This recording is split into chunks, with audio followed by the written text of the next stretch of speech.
caught up and settled in, but we will launch right into this mop-up meeting. We didn't finish a few items on Tuesday, so we adjourned to tonight to be able to finish what we can.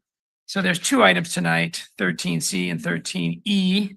We're going to leave D, as in David, until the consultants are available to walk us through that. They put a lot of effort into the local coastal program. It's a pretty dense document, so we don't want to run through there without having the authors and the experts on that. So that'll come next March 17th, a couple weeks from now. So for now, we're going to start with the design plan for Fort Ord, and we'll take a roll call. Helps out there. Councilmember McCarthy. Here. Councilmember McAdams. Here. Councilmember Biella. Here. Mayor Pro Tem Visser. Here. Mayor Delgado. Here. All right. Thank you everyone for being here tonight. And those of you in the audience, thanks for being here. Staff, thank you for coming back tonight. Okay. So who's going to walk us through this state parks issue? I will take that one, Mayor. And Lynn, if you could pull up the slides, please.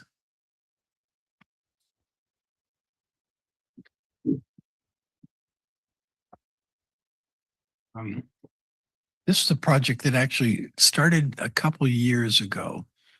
I was at a conference and found out about some potential grants from the State Coastal Conservancy, and so I reached out to them and found out that they had some grants available, and they were interested in working with us on trying to improve our access points to the beach in Marina. While we have these lovely sand dunes along the coast, our challenges is we only have 4 or 5 really access points to the beach. And those access points, if you are mobility impaired, have ADA struggles, you're elderly, you have struggle walking down to the beach, even if you have small kids, it's a challenge. And so our goal in getting this grant was to try to select an access point that we could get a nice almost boardwalk all the way down to the beach that everyone could use. And so when we met with the State Coastal Conservancy and the state parks, we looked at all our access points, and they said that the Fort Ord Dune State Park, that would be the one that they wanted us, they'd be willing to fund through the grant. And so we started the application process, put in an application to the State Coastal Conservancy, and we received an $800,000 grant. And that $800,000 will just cover the planning and going through the CEQA process. And so right now, and we've had several community meetings. Our Recreation Cultural Services Commission has received at least 1, maybe 2 presentations on this. We've met down on site several times. And what we have before you now is the conceptual plan that state parks and the Coastal Conservancy says they are willing to move forward. Now, this plan doesn't have everything that we initially wanted on our end. Our primary goal was to get a nice ADA path all the way to the beach. And we ran into some difficulties just with the endangered species and where it would go down to both State Coastal Conservancy and State Park said to get the boardwalk that would meet the ADA requirements would impact too much of the habitat and endangered species in the area. And so the plan that we're going to show you is the plan that they said is the only plan that they could support down to the beach. So it's not what we wanted, but at this point, that's what they say we can do. Part of the reason for the meeting tonight is it's still a conceptual plan. So we'd love to take feedback from the public and the council, and we'll take it back. And EMC, I'm not sure if they even have anyone here from EMC, but we certainly will take this feedback. They have done a phenomenal job of working through this process. It's very complicated when you're in the coastal zone. There are so many rules and regulations that you have to you have to work through, and they've done a really good job with that. Next slide. This would kind of give you a reference point. So Fort Dune State Park, you access it from the 8th Street Bridge. And from that point, it's not City of Marina property on the other side. It is State Park's own property. Next slide. This kind of lets you know where we are on our progress. So we are now to the conceptual plan point, and it has taken us over a year from starting our community input just to get to the conceptual plan. So it gives you just a sense of how complicated it is to work through the coastal zone, and when you're in endangered species habitat, and just all the different agencies that you have to work with. After the conceptual plan, it will go to the 30% design, then complete the CEQA review, then it goes to 60% design. And then we finally have to go and get our coastal development permit. What we have proposed here, it does impact some endangered species, so there has to be an incidental take permit, and all that just takes time. And so we are another maybe through the end of 2027, we'll complete the permit process and the incidental take permit process, and maybe in 2028 we'll be able to start construction. And those are just, it seems like a long time frame, and it is a long time frame, but those are the realities in working with the in the coastal zone, and when you're impacting endangered species, and you have to mitigate appropriately for those. Next slide. So this is where our project is. When it started off, we are just focusing on the parking lot at Fort Dunes State Park, and we were trying to get an accessible path down the beach. And anyone who's walked there, you should walk from the parking lot, you go down this little path, and then you hit this gully that when I got here 13 years ago, it was a flat piece of land. 13 years later, it's a gully probably 3, 4, 5 feet deep and about this wide, and very challenging to get through. And so that was our intent, was try to improve that, get a nice ADA compatible boardwalk down to the beach. That's not feasible. But as we went through this process, we had our community meetings, we had community meetings on site. And one of the things that became very apparent to us in the community as we were standing in the parking lot, you'd see all these people walking across the 8th Street Bridge down the roadway, and there's no pathway. And you got cars, and you got bikers, and you got pedestrians all in the same roadway. And we know it's just going to get busier over time. And so we asked state parks and the Coastal Conservancy if they'd be willing to expand the scope of our study and allow us to put a trail from the 8th Street Bridge down to the parking lot. And they agreed to do that. And so we modified the scope of our study and included that. And that's part of the delay in the process, was doing that. Next slide. And so this kind of shows what we ended up with. And so you have kind of the existing road, and then we have a little walking path right next to it.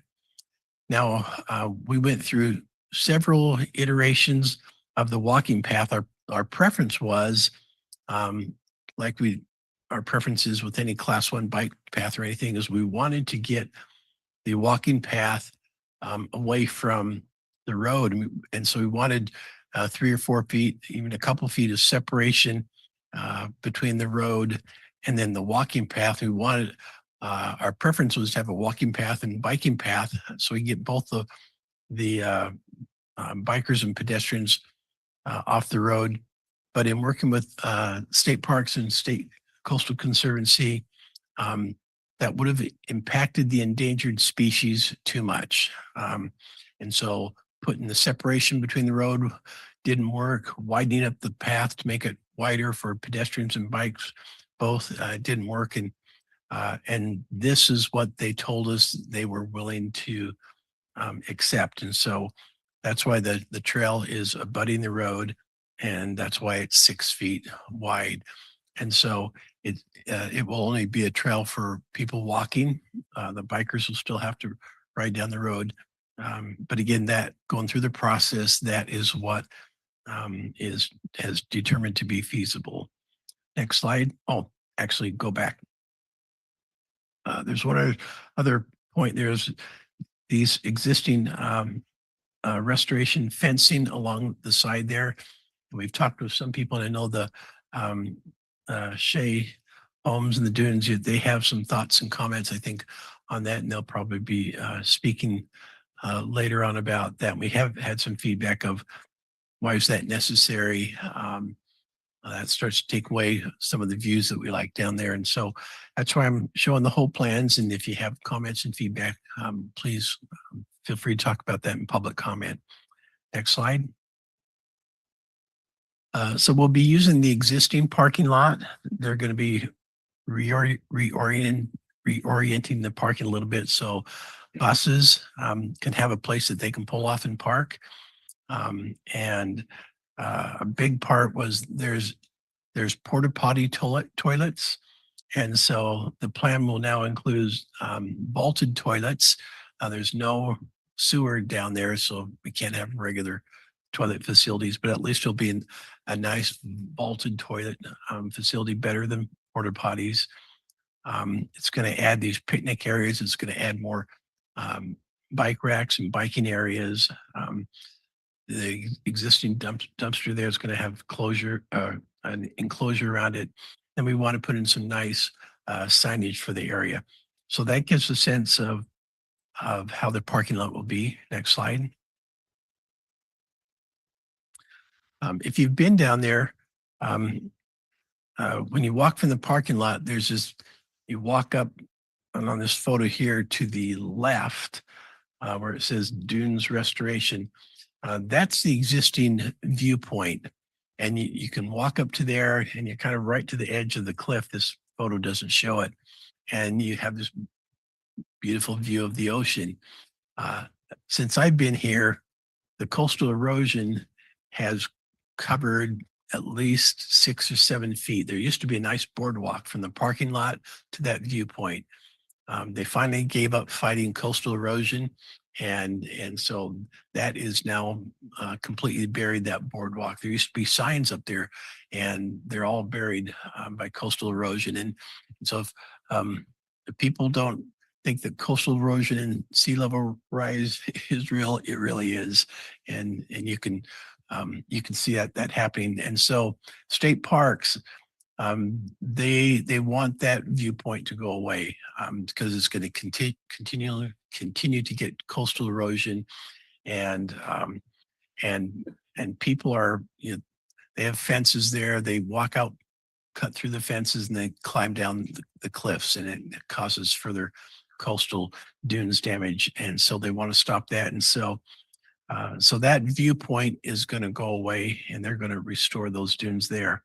And so instead, they're going to put picnic tables and benches along here. And then you walk down, and there'll be a trailhead information kiosk that will talk about the species there. It's going to talk about the dunes, the habitat, may talk about the original Fort Ord Stillwell Hall was there in that area. And so it'll talk about the area there. And then where it says that Acasta overlook, they're going to have an overlook there. It's all going to be ADA compliant, the path, the overlook. And again, these are just concepts, but these pictures here show some of the different ideas that they potentially have there on the overlook. And so while it's not on the edge of the beach like the current overlook, but it's set back to where over the next 20, 30 years, they're not going to have to continue to move that overlook back. And so it's placed to where it can be there for a long period of time. And it has a little view corridor that you'll be able to see the ocean. You just won't be on the edge of the cliff. Next slide. And this is the view that you get. Again, it's not right on the edge of the cliff, but you can start to see the ocean through those the sand dunes. We'd love to be closer, but again, coastal erosion is just moving in, and we don't want to build facilities and every 10 years you'd be moving them back. Next slide. And so this starts to take us down to where the beach is. This got to kind of give you a sense, and the topography really drops off dramatically from there to where you access the beach. Next slide. And so this is the little trail, the existing trail there.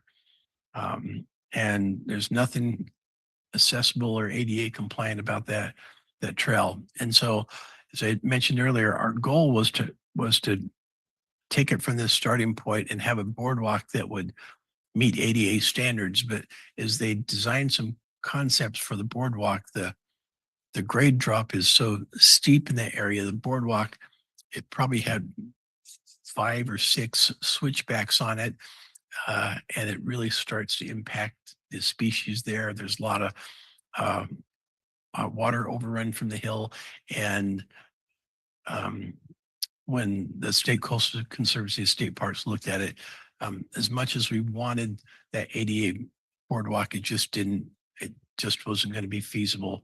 And so instead, what they approved for the concept is we're going to widen that existing gully and put steps on it, and they'll put cables along the side. And so at least it will improve the access, but it won't meet all of our goals, but it certainly is better than what it is. And it's something that will last hopefully for a long period of time. Next slide.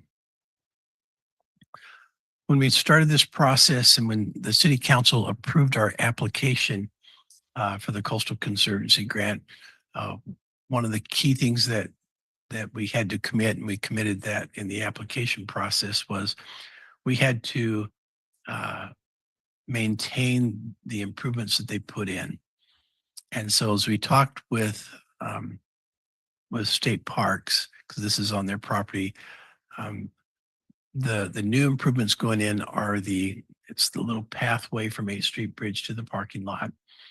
And so that would be our responsibility to maintain. They've agreed that they would maintain the vaults just because it's about the same cost for them to maintain porta potties as it is the vaults. So they'll do that. The existing parking lot is theirs. We're still having discussions on the overlook, who would be responsible for the overlook, and we'll get more information about that. And then these little cabled steps down where the gully is, that would be the city's responsibility. Now, I've talked with our public works director, and he doesn't think it's going to be significant exactly what our maintenance costs are. And I don't know if you have a dollar estimate you can throw out, Ishmael, at this point, but kind of ask him that. So routine maintenance, walking through, blowing off the sand would be nominal. It would just be one more visit to our list. Long term, we probably wouldn't see anything until it'd be 10 years before we saw anything. And it's just maintaining dealing with coastal erosion, really. Not a whole lot more. Okay. And so as we get down the process a little bit more, we'll get some more concrete estimates. But at this point, as Ishmael said, we think it's really going to be nominal. We already committed when we submitted the grant that would make those maintenance costs. And so that's kind of the best we have at this point. Next slide. And I think, so I've talked about earlier, these next steps. So this is going to take us through this year and through next year. And we're hoping by next year that we'll have the permit to be able to start construction in 2028. Now, we've talked with the State Coastal Conservancy because our $800,000 grant is just for this permitting and the CEQA process. They do have funding, and they've committed that they would fund all these improvements. And so we're trying to figure out a pathway to get commitment from them up front, well, because they still have funds right now from Prop 4 funds. And so we think we have a process forward to apply for construction funding before the actual permits are issued. And that kind of covers my presentation to this point. Thank you, Mayor. All right, let's go out to the public, starting with the people that are in person, and then we'll go to the public online. So anyone wishing to speak, come on up.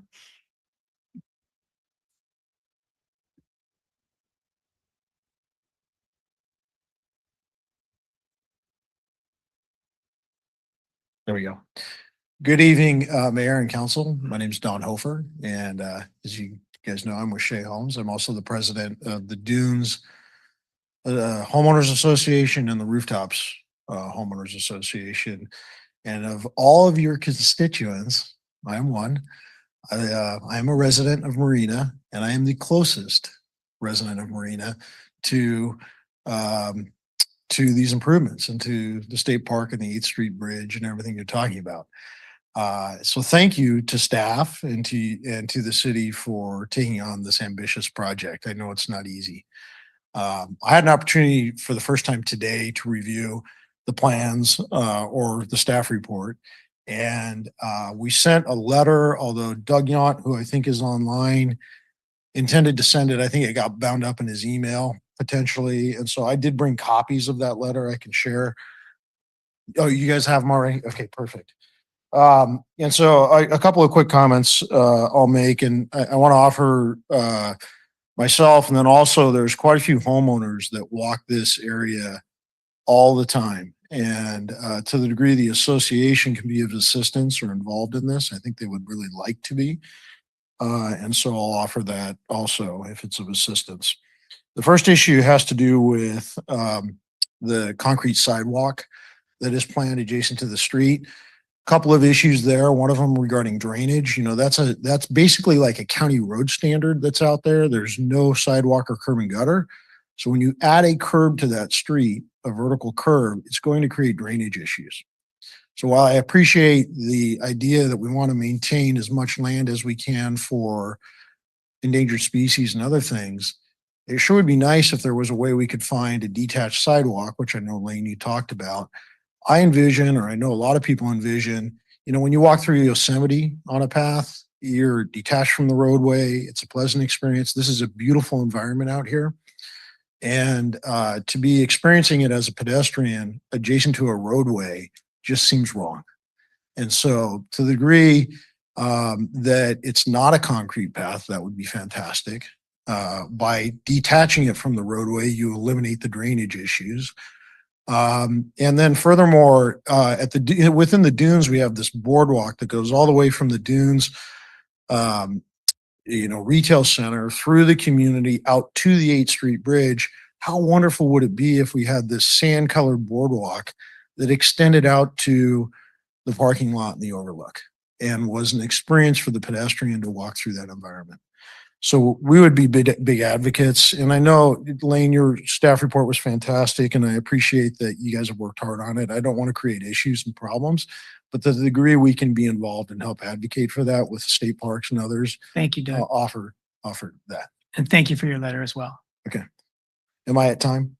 I'm sorry. It's okay. Oh my gosh. We do have your letter, and Okay. we've Yeah, read it. but there was quite a bit of other things. So, Thank you. Sorry for the time. Okay. Anyone else wishing to speak here? Okay, let's go online. Everybody online, if you'd like to speak, please raise your hand.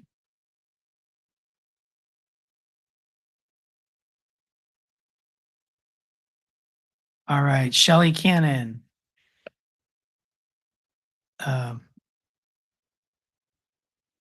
We're gonna unmute you here soon, Shelley. Yeah, hi. Just a quick question. Is this time to comment about any of the other agenda items later tonight? Because this was kind of a cleanup from this earlier week's meeting. Yeah, we have two issues tonight. This is the first and the equestrian center is the second. Okay, great. Okay, I'll hang up then. Thank you. I mean, All I'll right. wait till then. Thank you. Okay, thank you, Shelley. Anyone else remotely wish to comment? Please raise your hand. All right, let's go to Doug. Doug Yant.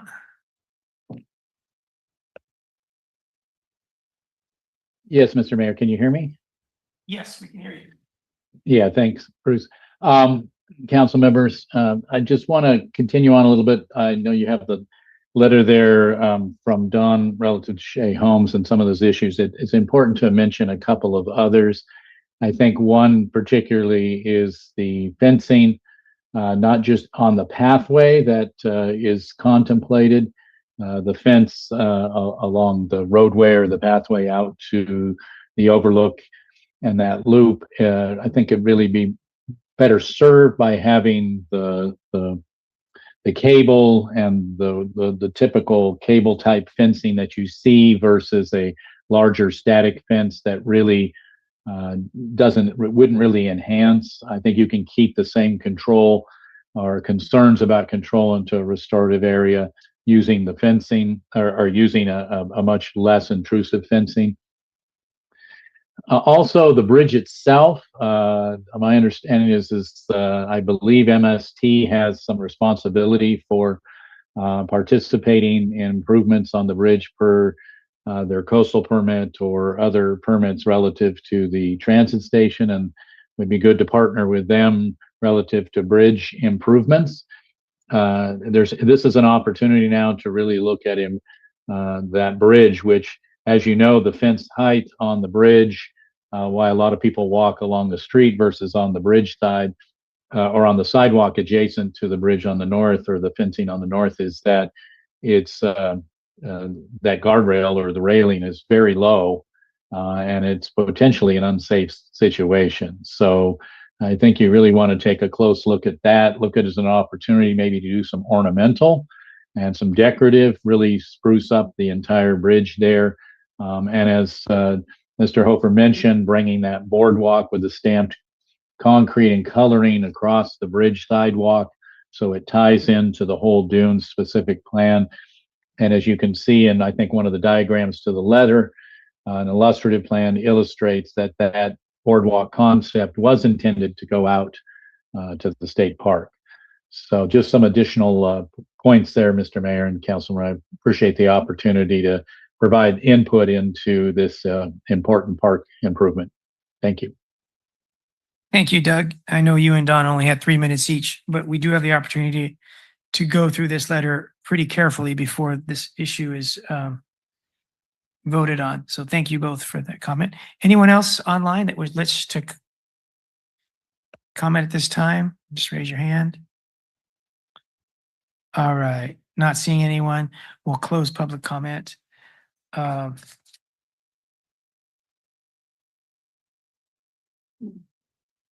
Doug and Don made a lot of comments. Any questions anyone noted? Okay, there's some questions in their letter, and I hope that we'll get to that. Councilmember McCarthy, did you have input? Okay, all right. So we'll go to council for comment questions. Who'd like to start? Let's go to Councilmember McAdams. Thank you, Mayor. I'm just curious if, since the state parks is also building that campground, has the city been in touch with them and collaborating with them perhaps, or maybe do we want to connect the trails? Are they? We definitely have been collaborating. State Parks has been a huge good partner with this. They'll be connected in that our little triangle there, so that becomes a big loop, and then they'll be able to go from down there to the entrance to the park, and that becomes a nice trail connection that way. Great. On the Beach Range Road. Correct, on Beach Range Road. It sounds like so far they're not physically collaborating as far as economy of scale. You got the heavy Okay. equipment, do some heavy equipment work. Okay. But No, just- please. Can I add on to that? Yeah, please. Because their project goes till March of 2028. And I forgot if there's be any construction here by March of 2028. It didn't sound like it, right? No. So it sounds like they're going to be off-site by the time that we're on-site. Mhm. Okay. Okay. And then, I've repeatedly asked, through the state parks, they have a great program at Asilomar State Beach where there's, sand accessible wheelchairs. And so when we get to that point, I know that's years down the line, but I would just like to be thinking that way, just so the paths will be stamped concrete or decomposed granite or something, just so there is accessibility. And then again, I would just encourage the city, while we continue to go down this project path, to just be updating in some capacity and keeping in contact with the campground. Because I would hate to miss an opportunity of something. I don't know what that is, but it just seems like a natural connection, and that the visitors of the campground will want to, of course, come and visit the beautiful state beach. So Okay. thank you. All right. Thank you, Jenny. Councilmember McCarthy? Thank you, Mayor. I'll start by just continuing to express my disappointment that this funding and this plan didn't come to Central Marina, where arguably I think it's needed most. Having said that, a few comments on this plan. One is with regards to ADA accessibility. There's nothing that I would want more. However, I agree with the consultants that it's incredibly difficult in this area and arguably not possible. Even at Marina State Beach, I don't know that it's possible. I mean, I've never pushed one of those sand wheelchairs. I'd love to rent one just to see how, because I suspect, I'm a really robust person. I suspect I would have trouble even trying to push somebody down a path like that in the sand. I'm increasingly concerned about the 20-year maintenance cost. I'm looking at Google Maps now, and I maybe should have put some more effort into this before this meeting, but I'm looking at a boardwalk that exists in 2019, totally clean, 2020, full of sand, 2021, full of sand, 2022, full of sand. So I can't help but be a little bit angry that State Parks, which is a state agency that is responsible for serving all people of the state, is saying, we don't want to do it, but maybe the city of Marina will do it. And I'm concerned that we are going to agree to a maintenance agreement that we don't even know really how difficult that is. And so I'm wondering if we can get a little bit more feedback before we commit to building out something that we don't know what we're getting into. We're going through this at another one of our parks in Marina where a maintenance agreement existed, and it wasn't super clear when we did it, and conditions changed. And now we're spending a lot of time arguing over what that maintenance really looks like and what it means. So I just want to be crystal clear what we're expected to do. Maybe if we can cap it at a dollar amount, or if there's significant damage to those stairs through a coastal storm event, right? Are we responsible for rebuilding the entire thing out of pocket, right? Like, I think those are some questions that we could seek clarity on. So having said that, I'm all for, trying to make the coast more accessible and building improvements that we can, especially when we're getting grant money for the design. So I'll leave my comments there, but I want to be clear that I'm not approving tonight a long-term maintenance liability that I don't even understand what it is. Thank you, Mayor. All right. Thank you, Brian. Let's go to Councilmember Viola. Thank you, Mr. Mayor. Yeah, and I have the same concerns, and I know that Ishmael was saying it's going to be minimal, but I didn't hear like a dollar amount, and so that concerns me.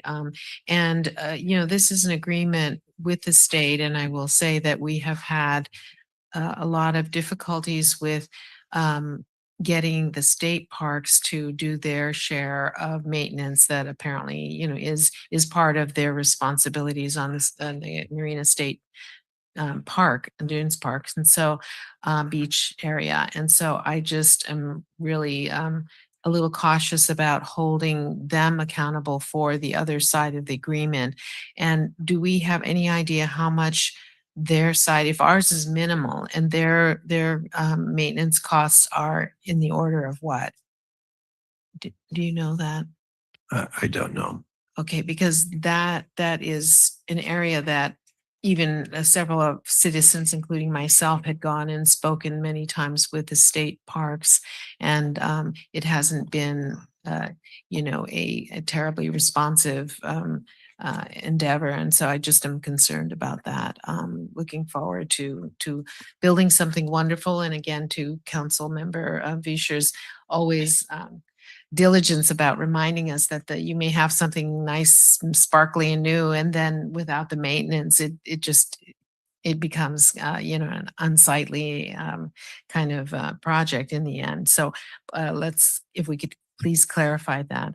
Also, in looking at Don Hofer's memo, because I'm sorry, I'm just reading this today on the dais, but the cost to making a sidewalk that is more visually pleasing, as they've described it here, how much extra cost is that?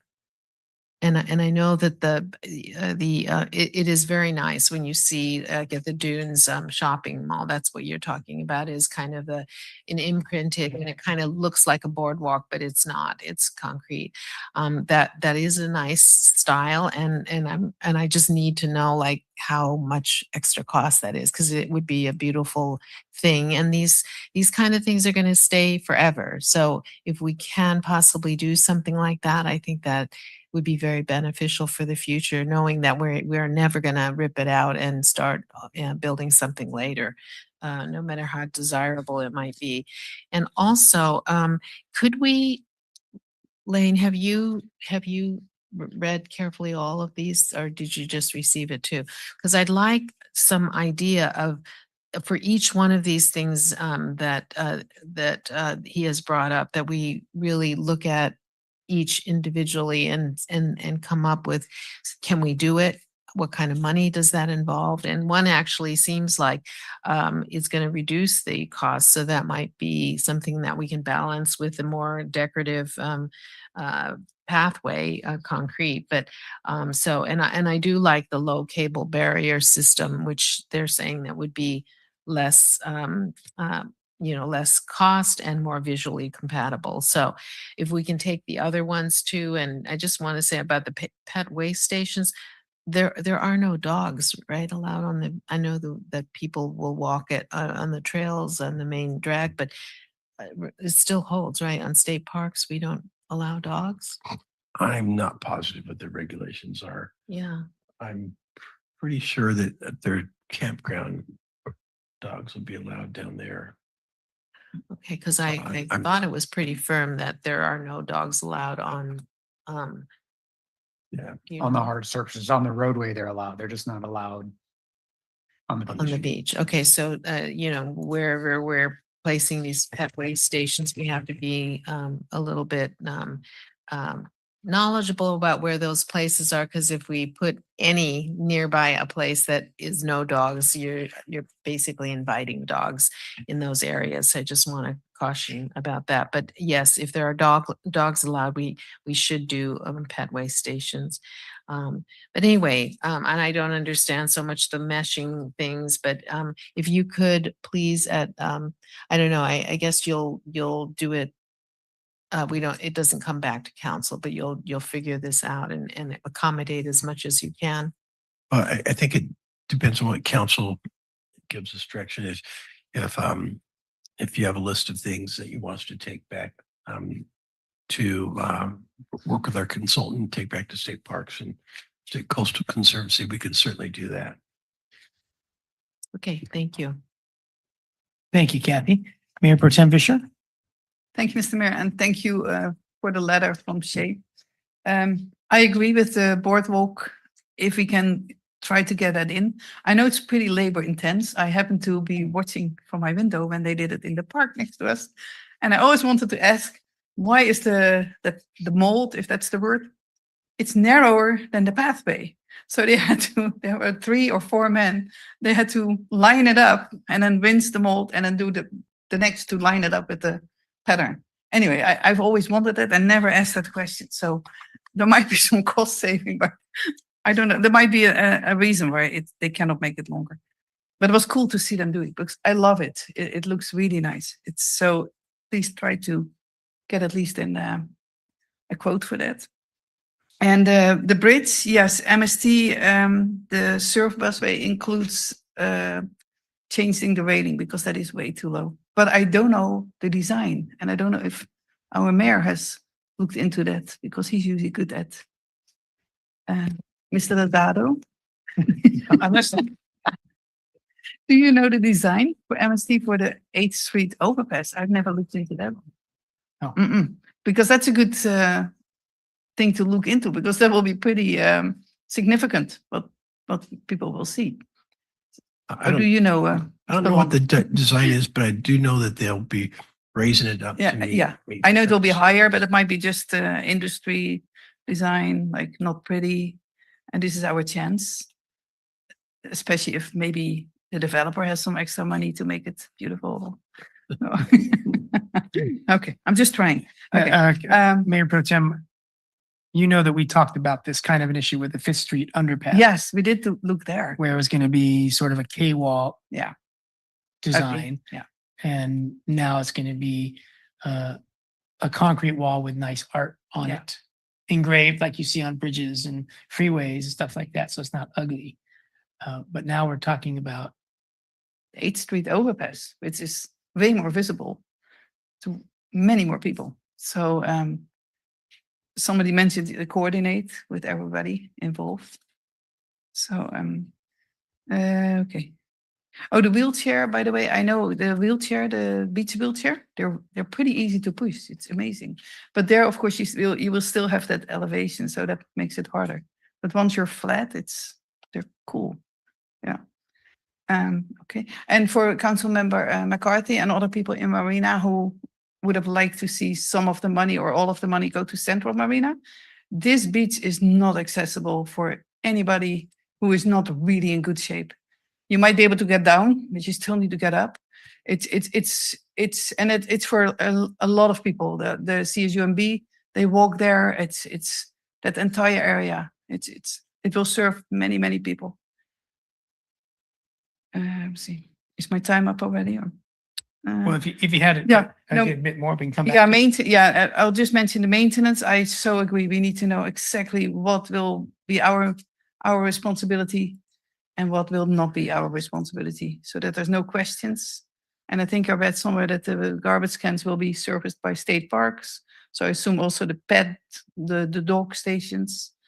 And but there needs to be no question if anything, and if anything breaks, yeah, I would suspect, I would hope that we are not responsible as a city to replace, to rebuild things that break. And I also agree with the erosion. I have a picture of our family sitting on that bench with that overlook from 2013. Then the bench was lower, and then the bench was gone. And that's in less than 12 years that happened, in like about 10 years, from a regular bench to no bench. So yeah, I'll wait. Thank you. All right, thank you. So Lane, once we theoretically do the construction, we're on the hook in perpetuity to do the maintenance. And my question is, with us going the extra mile to get the grant and get the seek construction money to get to the grant funds there, why would we have the role of maintaining what we put in on state parks property? That is just their requirement. Yeah. They would not allow us to, their budgets are so tight, they can't even meet their needs. And so that was a non-starter. Okay. All right. So that's a red flag for us, because we too always will have more needs than the ability to meet our needs.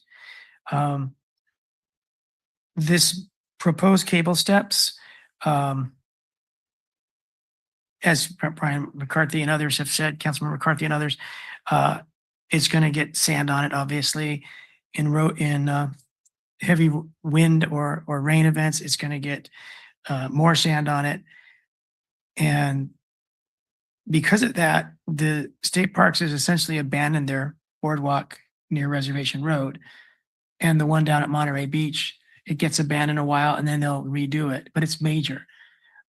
Down there, they get more tourists, I suppose, so they redo it more often. Up here, you can't find the boardwalk, it's buried. And so when this gets buried, it's going to be our job to unbury it and in perpetuity. and you can see the slope on it. So it's going to be a big job. And initially, as our public works director said, you know, we'll blow it off with a blower. But when it gets 4 or 5 inches of sand, you know, it takes a lot more time to do that. So I guess my question is, theoretically, what happens if we decide we don't want the maintenance liability on this component and that we don't want to build it? Is there money savings to do something else? Or are we in default because we use grant money to plan it and now we can't do it? I don't know. I'm not sure if Renee would know that, but Okay. that's something we could ask them if we want to pull out at this point. Not pull out, but a component, you know, not do the proposed cable steps because it looks like a heavy ticket item. Renee, can you help us out here? If we just pulled out and we decided, you know, at this point, we don't want to do any of these one of these components or another, and we're talking about the cable steps. Yes, What, I would have to look at the grant agreement in terms of what the city has committed to so far, but I anticipate that there is also from the state parks not a commitment to fund the construction, although Lane's kind of talked to them, city managers kind of talked to them about hopefully kind of budgeting that now. But I think any maintenance obligation would only arise if something gets constructed. Yeah, so the question is, do we face any kind of penalty or bad reputation, anything that's negative if we decide not to do the cable steps because of the maintenance liability that would be incurred? I think it's difficult to know at this point. I don't have the grant agreement in front of me, but I can get back to you on that. Okay. I don't know that I have a copy of it. Okay, thank you. Now, on those steps, thinking about liability, we have a dog park. It's flat. It's pretty simple. Someone slipped and tore their hamstring. They're not suing us, but they're asking us to do a better job at the Hilltop Dog Park, keeping the concrete sand free. It's a sand dog park. The point is, the gentleman who fell said it's slippery, it's unsafe. Now we've been notified, and so we have to figure out what to do with that dog park surface, which is flat and very small compared to this. So when you talk about these steps and people going up and down these steps, especially going down these steps, who is liable, the state parks or the city? Are we liable for everything that we construct and install and maintain? We'd have to go back to the agreement. Okay. Double check that. Again, that would be clarified in an agreement with state parks regarding once those improvements are proposed to be constructed.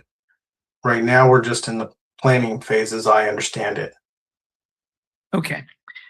Sometimes there's nature damage, wind, storm. Sometimes there's vandalism. Sometimes things break over time. So all of the things that we put in, the dumpster enclosure, the picnic tables, the interpretive signs, these cable post barriers, as they get bent and busted or graffitied or dirty or aged, weathered, is it going to be our job to make them good again in perpetuity? That's my understanding, but we'll double check that. Okay. And I don't think it's in perpetuity. I think it's 20 years. Okay, and then at 20 years, does the state park take over, or do we have the choice of continuing or removing? I would have to double check that. Okay. I know how much trouble it is at Loch Baden Park on other people's property. The maintenance for tenant versus landlord responsibilities. So if a bench needs to be painted, we paint it. That's maintenance. If a bench is broken or vandalized, you need a new bench. Is it the landlord or the tenant? And so in this case, if there's vandalized benches or other serious damage done, you know, where does maintenance turn into the landlord? And is there a landlord? You know, maybe we're the landlord when it comes to responsibility. So that would be nice to know.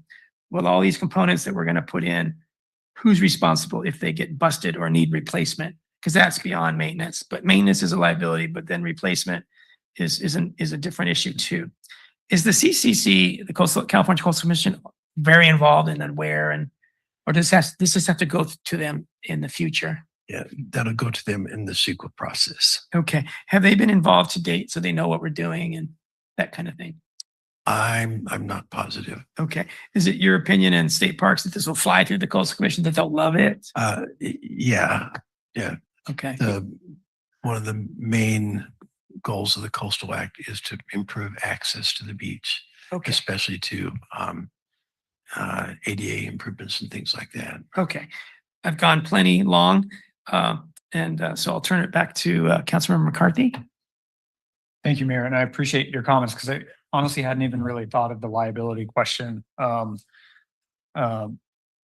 do love my friend AI here, and just a brief question of what potential maintenance costs could be are constant sand burial up to $10,000 to $30,000 per year, depending on frequency, trail erosion, 20 to 80,000 per event.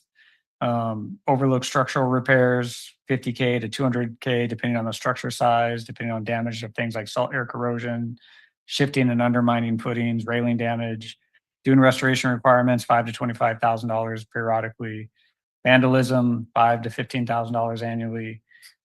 So worst case scenario, with the extreme conditions could easily be $100,000 a year. That's probably pretty aggressive.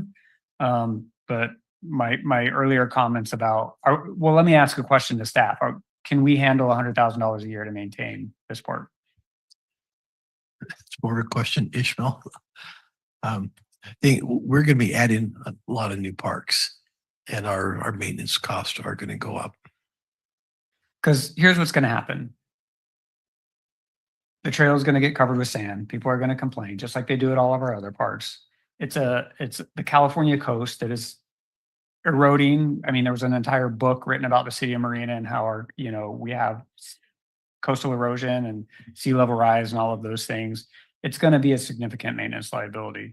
So I don't want to derail the project, but I absolutely do want to go renegotiate what this maintenance agreement looks like. I don't want to take on legal liability for 3 months, let alone 20 years. And I want to try to negotiate language that says we will work to maintain to the best of our ability, but as our fiscal conditions change, as the environment changes, as global warming takes hold, I mean, there's going to be unforeseen circumstances that, future councils are going to look back and yell at us for entering into this agreement. So I would like to think that state parks would understand that and be willing to kind of work with us and collaborate on that language a little bit. And if they're not, I'm not so sure that I'm willing to commit to the project. So, and much of that thinking actually just after hearing the mayor talk about, some of the concerns. So that's where I'm at right now. And I don't think we have to make this decision tonight, right? We're not entering into building anything out or. Yeah, correct. This is concept. That's why we're coming here to get concept and your feedback before we go to the next step. Okay. Thank you. Thank you, Mayor. Thank you, Brian. Councilmember Biala? Thank you, Mr. Mayor.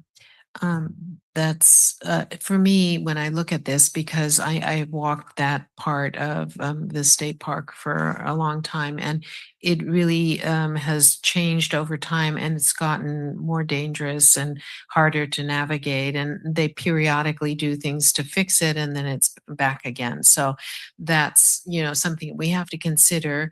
But to me, this is such an important fix. This is such an important benefit for the access of people to that beautiful area. So I think that, as you're saying, that we should put some kind of disclaimers somehow to protect us financially in the future for things that might happen.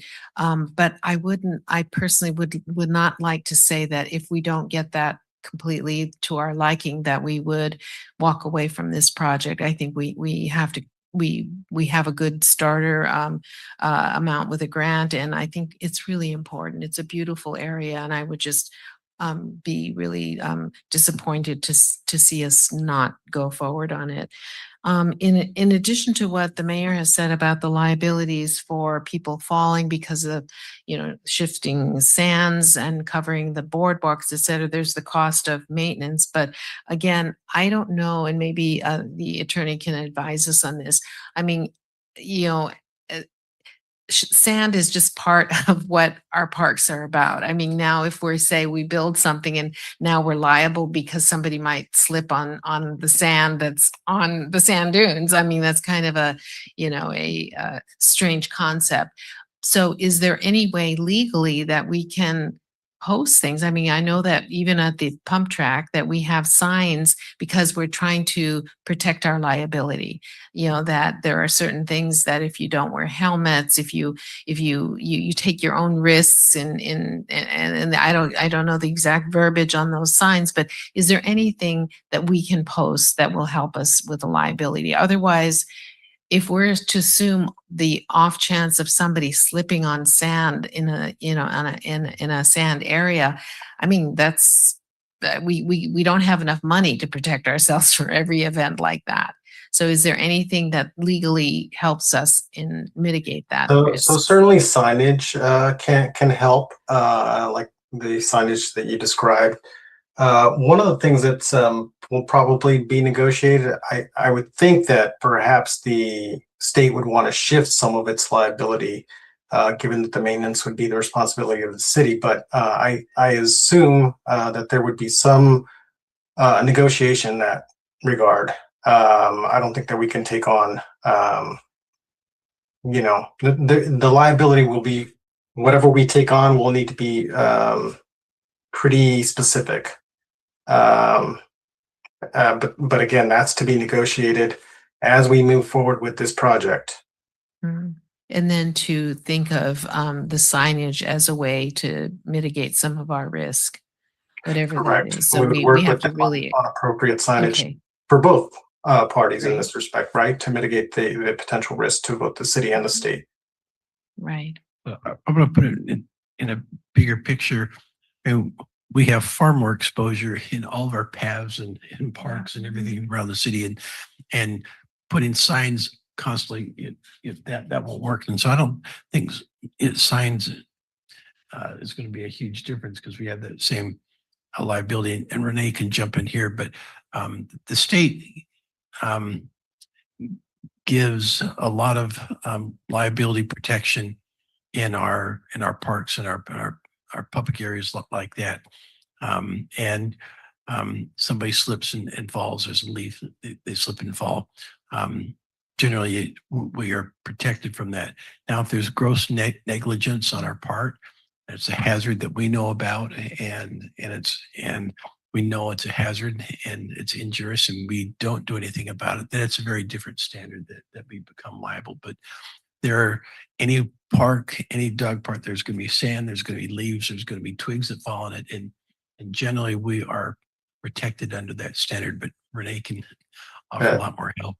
That is correct. And, not to get into too many specifics, but in general, unless we've known about it and we do not do anything about it, then it's when we potentially risk liability.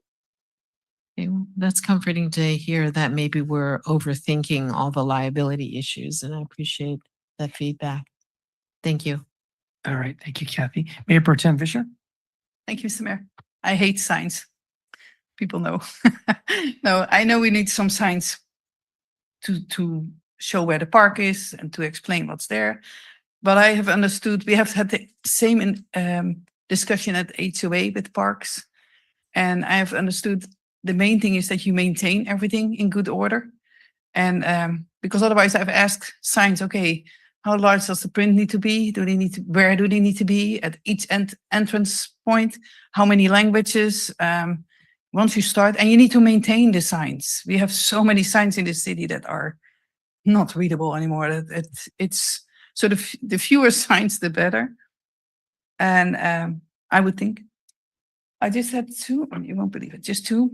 This is very detailed about the design or the concept that we got. The bicycle parking for me is really minimal. And why is it in the pathways? So, and I know this is just a plan, but I would encourage plenty of bicycle parking, not on the pathways outside. And then the other question I had is, I've asked this before, and there are no plans to get the public transit bus to that parking lot. because that's not being done or whatever. I still hope that sometime in the future, there will be a bus stop there for people who use public transit. Because why would we allow vehicles to be parked close to the beach and not offer the same access for people who use a public transit bus? So, At least the parking lot does have a place for buses where Yes. they can pull over. but it says parking. I thought maybe they mean that school buses will come and will park and then there will be space for. So I hope that that can be included for a potentially future bus service. So thank you. This is it. And I agree with everybody here. We need to know as much as possible about the maintenance. It needs to be spelled out. But I also hope that we will not walk away from this because this is such a great opportunity to offer beach access to a lot of people there. Thank you. All right. Thank you very much, Elizabeth.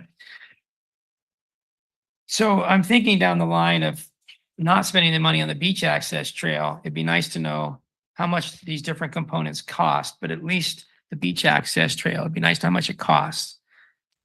Because it will be difficult to maintain and if we don't do that, we might have money to do other things, such as colored and stamped concrete. So it would be good to get the costs of things that aren't included, that are upgrades that we all agree would be great. Of course, you know, we'll get into the millions by the time we're done totaling all those, perhaps. But still, it's nice to know in case we want to mix and match some upgrades with some deletions. In Les Lane, there's some commitment that we have to do all these components that are listed in the staff report. Right now, everything is just concept. And so I think whatever feedback that we want, whether it be you want to upgrade some of the components, I've heard different things of if we not want to focus on, like you said, the cable step area and focus on just the pathway, but we can explore all those options and come back to council. Okay. Mayor, Yes, I go do have ahead. I do have the grant agreement now. If you wanted to repeat your question. If we don't do the beach access trail, is there any sort of penalty or bad karma not that's with going to come our way? Yeah, not with respect to the grant agreement. There's no penalty. This is a planning grant, a planning and permitting grant. So if the recommendation from the council was, let's not do this access, path, or let's do something else, then potentially that would be a conversation with state parks and the Coastal Conservancy as to what can be done with this grant. What further planning and permitting can be done with this grant. Okay, because I think we'll forever be scratching our head wondering, why are we on state parks property sweeping off this walkway? And so it would be nice to get the no or the yes to the question, state parks, if we plan it and we build it, will you maintain it? And it sounds like we already have that answer being no, but is that in writing in the agreement you have in front of you? That is not in the agreement in front of me, and it might be, and Lincoln, correct me if I'm wrong, it might be sort of their standard approach that they undertake when they fund these types of projects. But I think once we get firmer maintenance cost, that will be firm from the state. Yes, they'll do this. No, they won't do that. So I'm sure we can Okay. get that. Does the agreement you have in front of you, Renee, parse out who's responsible for maintenance versus replacement versus repair? No, this is just a planning agreement, planning and permitting grant agreement. Okay. So the only thing the Coastal Conservancy is funding right now was the planning and permitting for potential, greater access to the beach. So, Okay. And as a result of that grant, what is before you is this conceptual plan. Okay. All right. I've taken enough time. I'll come back a little bit later. Let's go to Councilmember McCarthy. Thanks. Just two quick follow-ups. I think I heard from Doug, and it was unclear if he was representing the HOA or Shea Homes, but either, it doesn't matter, either way, an offer to be a stakeholder. And I just really want to take advantage of that to some extent. I don't know exactly what that means, but I would hope that the city manager might reach out and just see what they're thinking in terms of being a stakeholder. And then my other comment, just because I love to be data-based and maybe poke at my colleague, Councilmember Vischer. I looked up while I was here, Marina State Beach is at 50-foot elevation and 250 feet to the beach. This one is at 80-foot elevation, but over 500 feet to the beach. I remember my algebra class, rise over run. Presumably the slope is actually steeper at Marina State Beach. If I remember algebra right, which maybe I don't. But my point is beach access all up and down the coast is very difficult. And yes, I've been to both of these beaches, and it is hard. You know, it's a little bit of a workout, right? Just to get back to the parking lot. But yeah, just wanted to share that with the dais. All right. Thank you, Brian. Mayor Pro Tem Vischer? Yeah, just one more remark about coordinating everything, including the Beach Range Road bicycle path, which is now, if you look from above Google Maps, the bicyclists and the pedestrians are being forced into this narrow opening because there's this gate for the vehicles. It's weird. So please look at everything, that intersection there for pedestrians, bicyclists, and the occasional car that goes there. Okay. Thank you, Elizabeth. In the Shea letter, one railing is too low, another fence is too high. The 8th Street Bridge railing that's there now, it's said in this letter, is too low. So encouraging more people to cross that bridge today, if they fall over, it's death, right? Because it's the freeway underneath if they fall over. So if we do any improvement to the walkway and somebody in the future falls, our city attorney, are we liable because we modified it? And you're talking about what, on state parks? The 8th Street Bridge, if you walk across it on a sidewalk that we make better, and someone falls over the low railing that's there now. So we are not making those improvements. That is strictly MST. So Okay. that's outside of our scope. All right. So is this something that we can mention to MST that the existing bridge the railing is too high? And is it possible for a structurally sound, higher decorative railing to replace or add to what's there? Great that we're not responsible. Great that MST is doing it. I'm sure it'd be more expensive to make it taller and decorative, but it'd be a question that we should ask anyway, because it's brought to our attention and it's a good idea. And then lighting, I guess no one's supposed to be there after sunset. Is that right? Yeah, the state parks closes their beaches down or the parking lot down at sunset. Okay. So lighting for safety would be, I suppose, for emergency access or what?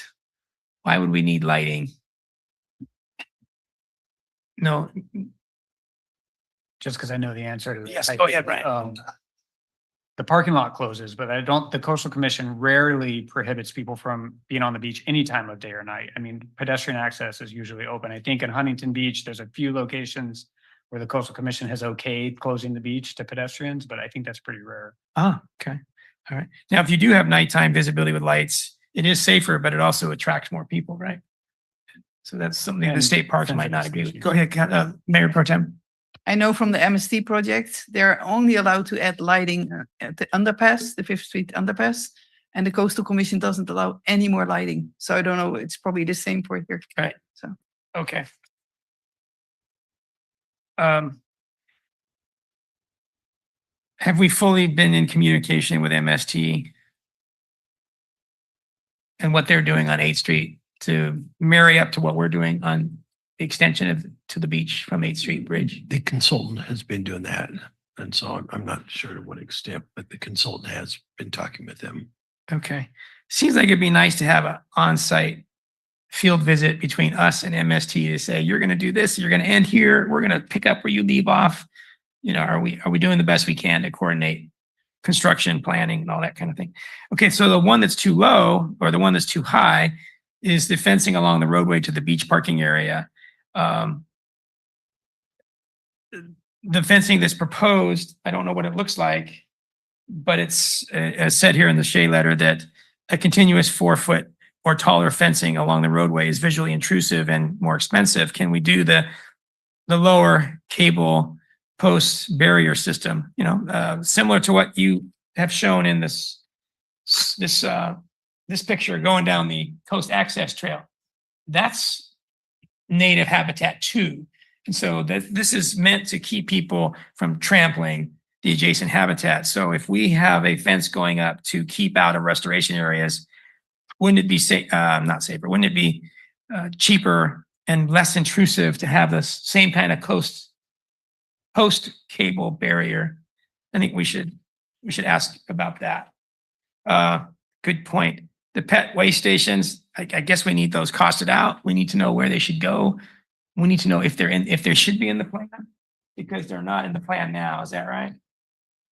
I don't see anything to do with trash except for the dumpster enclosure. Yeah, they haven't talked anything about pet waste stations. Okay. And then I think Shea is talking about the same beach access trail that we're discussing, maybe not doing, because they're saying the parking lot to the beach. To me, that's the coastal access trail. And they're talking about mesh fabric along the surface, other kinds of materials that would improve accessibility and stabilize the sand. You know, it's like a jute netting type of thing. So I guess our direction could be to investigate other materials that could be used on that coastal access trail that might be safer or lower maintenance or lower cost. We have explored that, and You have. and yes, and coastal conservancy and state parks were not willing to do that. Okay. So they want steps or nothing, wooden steps or nothing. Okay. Good to know. All right.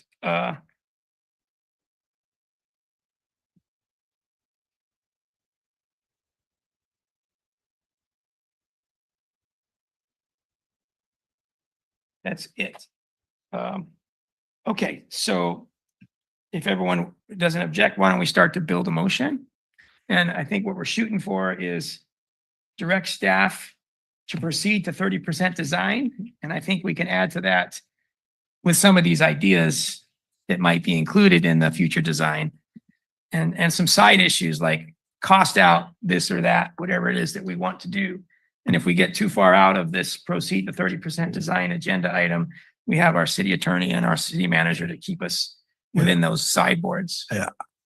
Just with your comments here, I don't think we can proceed to 30% design. I think you need to give us your feedback. We'll go back to them, because I think we'll still be in the concept phase. Okay, so I'll start the motion building. Number one, we would like some more specifics to liability.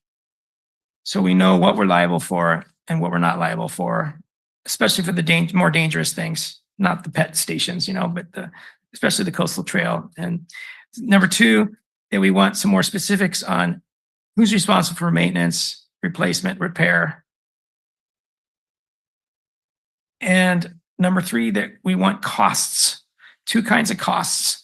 Costs for all the components in case we want to add, subtract, or improve, and costs for maintenance, replacement, and repair. And, you know, the AI trick that Brian did was very helpful. And it just gives us a placeholder ballpark. But we need to know as a council, as a city, what we're in for on money. Very important, right? And then what does the Conservancy and state parks think if we don't do the beach access because it's either too costly for maintenance or some other reason? I'll stop there. Do others, well, first, let's get a second so we can continue. Second. Okay, who would like to add anything to this or subtract anything from it? We'll go to Councilmember McCarthy. Thank you, Mayor. Definitely would like to add that we reach out to Doug Hofer and get some clarity on how him or they might want to be a stakeholder. And then, Mr. Mayor, did you include language about better understanding the legal liability? Well, I did, that was the first Yes. thing. Okay. More specifics on what we're liable for and what we're not liable for. I think I'll just stick with that then for now. Okay, on the barriers, I think we should ask the Conservancy and the State Park Service, why not a less intrusive, lower cable barrier system? I should say less intrusive and or lower. For example, their standard post and cable barrier that we're gonna put in anyway on the existing trail to the beach. Why not have it up top too? And then I guess the liability question we already covered on the too small, too short of a barrier on the bridge. That's not our issue. But another issue is the MST that we have some confirmation that we have enough coordination, including a field visit about who's doing what and how our different ideas or plans are going to mesh up to each other, since people are going to walk across MST and they're going to step on our project and then go to the beach. That's it. Does the second still hold? Yes. Can I ask a question on the question of liability? You're asking if these improvements get constructed, who is liable if something occurs on those improvements? Yeah, and specific, that's true. And then one specific would be, can the state parks assume liability, almost like a certificate of insurance, which they don't give out because they're probably self-insured, but can we be in the position of similar to an additional insured where we don't have to worry about being sued, that they take care of insurance? Is that even a possibility? Am I saying it right? Yes, so I understand. So we'll ask about the liability, who's going to be liable. And if we are, they'll probably require that we have insurance, and we'll talk about it. Do we need to list them additional insured? So we'll explore all that. Do we need to list them or do they need to list us? I was thinking, Yeah, so we'll explore all options on liability with them. okay, and we talked about specifics as the first liabilities and then maintenance, number 1 and 2 in this motion. We didn't talk about so far in this motion, asking state parks if they would be responsible for maintenance in the first 20 years, if they'd be responsible for maintenance after 20 years. Those are two different questions. Okay. Does the second still hold on that? Yes. All right. Has anyone kept track of the motion? Yes, yeah. Okay. Do you want to run through it and then people can delete or add one more time? Sure. I have most of it, but not the last couple. You want more specifics on liability, both who's insured, who will insure and indemnify each other, more specifics on the maintenance and repair. And replacement. And replacement. Who's responsible? Yes, who's responsible? Yes. You want cost for all components, cost on all maintenance. Can we cut out different components such as the step beach access? Reach out to Shay on how they can support. Yeah, how much money they're going to give us what for they all of can this. help with the project. Want to explore less intrusive and or lower barrier options with the posting cable. What options we have with that? Coordinate with MSD a field visit on their improvements and what they're willing to do and how we can coordinate with them.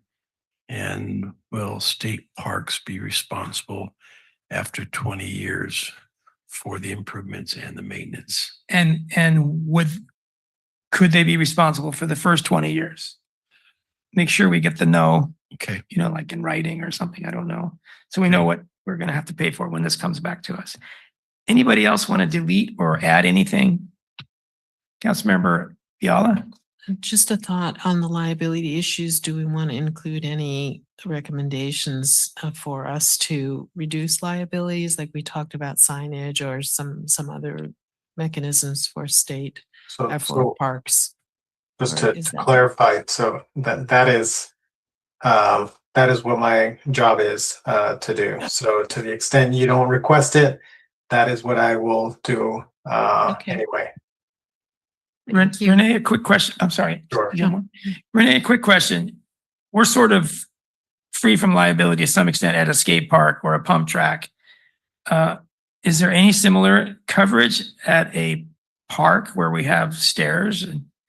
Or is a pump track and a rec facility like a skate park somehow different? And again, if we were not involved in any respects with this project, state parks would be responsible and liable for any issues that may occur out there. And the issue here is what portion, as we construct these improvements, may they want to transfer liability to the city?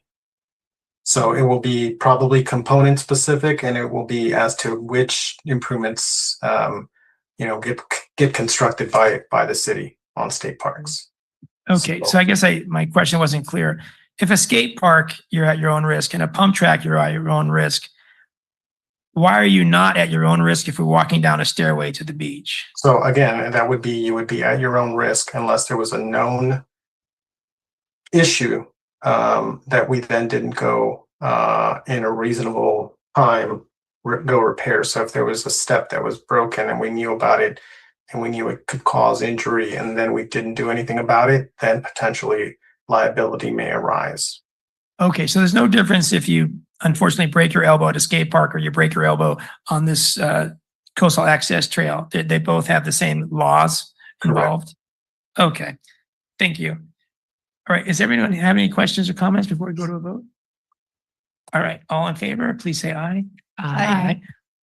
Oh, motion, any opposition or abstentions? So that motion passes unanimous. Thank you, everybody. And thank you, Lane, for doing so much work on this. Great. Actually, Esme, Your team, Ismail. they did great. So this will be coming back to council at another time.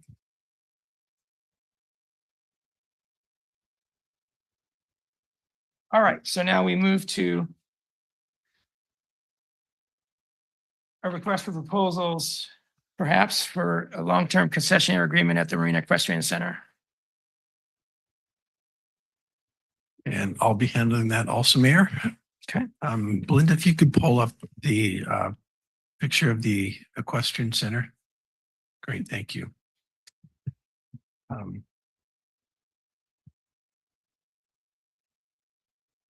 So for a little background for the property, this is our Marina Equestrian Center.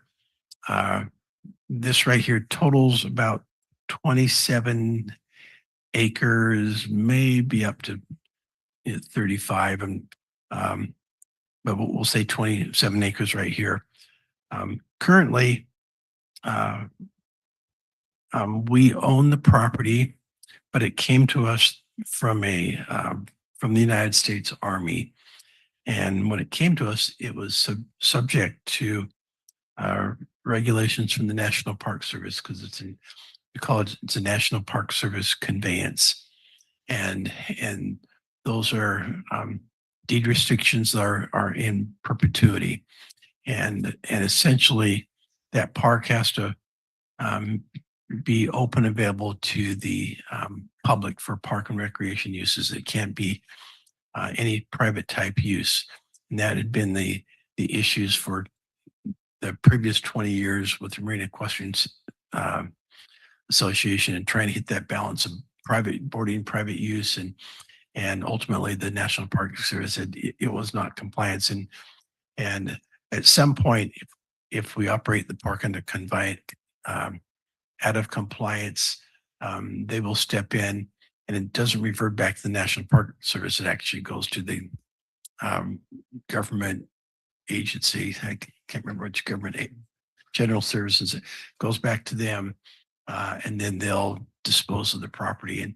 And so it's a beautiful piece of property. And so our goal is we always want to keep it in compliance with the National Park Service regulations.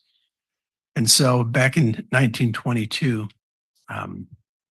actually the city had been working for a long period of time, previous city councils, with the National Park Service. They developed what is called a program of utilization. And the existing program of utilization is for an equestrian center and an equestrian type uses. And so that was approved by the National Park Service. And with that approved program of utilization, the council then went out and we issued a request for a proposal for a concessionaire to operate an equestrian center in compliance with our program of utilization. And we went out through that process. We got a couple of proposals back, and the city council chose the Chaparral Corporation as the concessionaire for the property. And they've been operating as the concessionaire for the property. They're not the owner. It's not a lease with Chaparral. It's a concession agreement. And over the years, the program that they put in, it was to start the equestrian center. It was to develop and expand and get more uses. The property, we all know, has a lot of improvements. There's a lot of things that have been torn down. We've improved some of the structures, and to date, the city has probably put about $650,000 into improvements on the property. The improvements that we put on the property came from, we had a National Park Service fund. We have any rents collected from the property go into that fund, but we also have a cell tower that generates a lot of revenue, and that stays there. And so that is what has funded those improvements to the property. But most of that funding has now been exhausted. And so this year, there'd been multiple breaches in the contract with Chaparral over various issues. Our city attorney got involved. We sent them notices in September and again in November. They didn't reply to those notices. We gave them an opportunity to cure. They didn't cure. And so in December of 2025, December 18th, they were given a notice that we terminated our concessionaire agreement with them, and we have the ability to do that, and not only the ability, but really the obligation to do that. The National Park Service, they don't approve the concessionaire agreement. We approve it. However, it's the same as our airport. They review it for compliance with their National Park Service regulations. And if it's not in compliance, they don't approve it, but they will not allow us to operate that concessionaire agreement. And so the National Park Service is an important part of the process. They review the draft concessionaire agreements, and they let us know if it's compliance with their regulations and with the deed restrictions on the property. And so right now we no longer have a concessionaire agreement with Chaparral. They were given 60 days to vacate the property with their horses and their equipment. That expired around February 16th. In that period of time, there's an individual, Doug Hatran, who's has an arrangement had an arrangement with Chaparral, and we don't know what that arrangement is. Chaparral does not have the ability to sublease, nor do we have the ability to sublease that agreement to other people. It has to go through the National Park Service type process, and they look at the concession agreements, and we don't have the ability, nor does Chaparral, to say, okay, we're going to sublease and let other people do it. Those don't work with the regulations. And so there, one thing that we talked with the council about was potentially looking at a temporary arrangement with Mr. Hatran while why we went out with concessionaire agreement and work with him with his horses on the property, but some other issues occurred and discussion with our city attorney. The path forward really is the concessionaire agreement Chaparral has been terminated, and our only path forward is and that we're asking direction from the council tonight is to issue an RFP for a new concessionaire, and that would be wide open to anyone, whether it be different organizations. Mr. Hatran, anyone can respond to that concessionaire agreement. We expect that that process will take 5 to 6 months. Staff will be looking at very closely. The problem with an equestrian center is horses are very expensive to maintain. And that's why you see equestrian centers just closing down all across the country. And the areas that have equestrian centers, they make their money off the private boarding. Well, because of National Park Service constraints, we can't have private boarding. And so the main revenue sources of equestrian centers is not allowed at our equestrian center.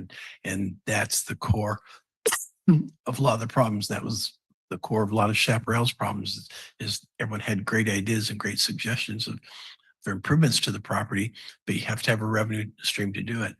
And the other activities did not cover the cost of maintaining horses are expensive. The veterinary costs, the feeding costs, the cleanup costs, the staffing costs, the security costs are very expensive. And if you can't board on the property, it's a huge challenge. And so I'm not speaking anything bad about Chaparral. They struggled with those issues, and they had a great vision. And that's the challenge with the property is how you can have equestrian uses, can't have private boarding, but so your ancillary uses, they'd had line dancing, they'd had lessons and riding to taking horses out in the paths, but maintaining horses on the property is expensive, and that's the problem. So I'm not going to sugarcoat it and say yes, it's solvable. But on the other hand, equestrian centers do operate, and if the council is interested, I think the best option is, and staff was recommended at that point in time, is put a concessionaire agreement out there, see if other people are interested, look at that, and see if that's a proposal. If the business plan seems to make sense, and it's something that we want to try again, if we want to try to keep equestrian uses up there. When the council made the decision on the previous concessionaire agreement with Chaparral, part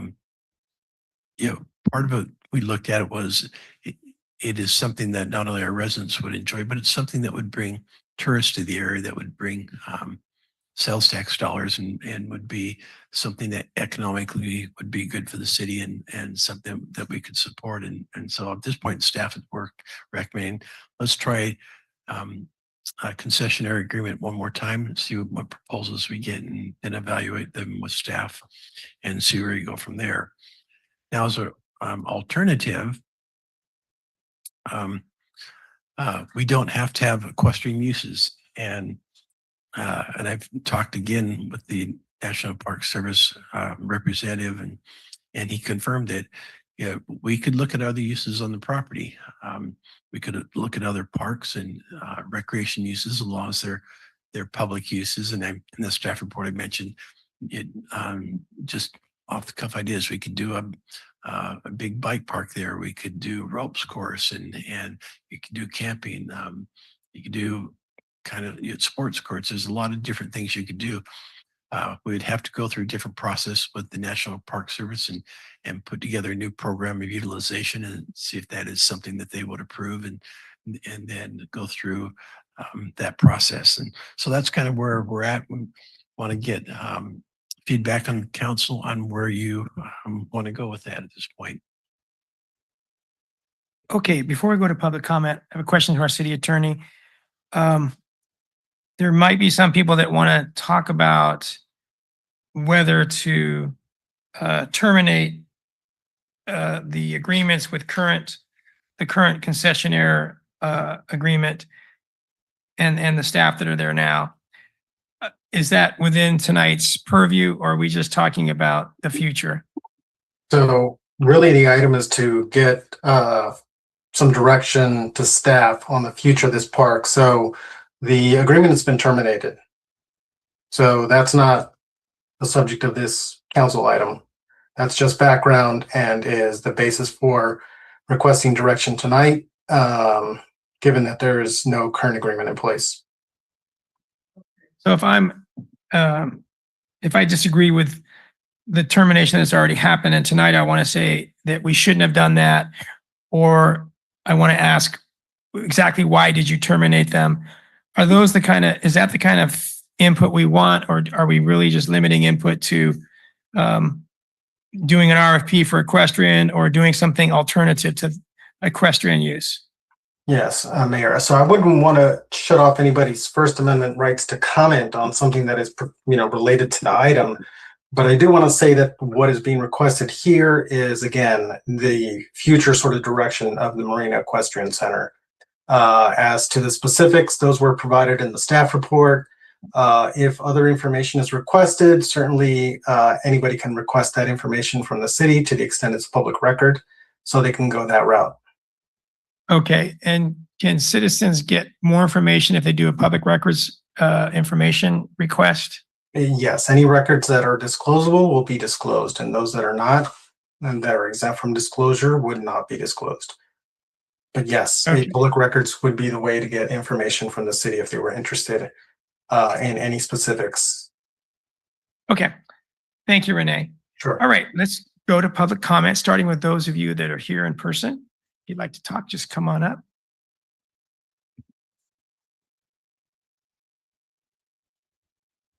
Thank you. My name is Gail Comer, and I'm the founder and the director of Hidden Hills Ranch in Prunedale.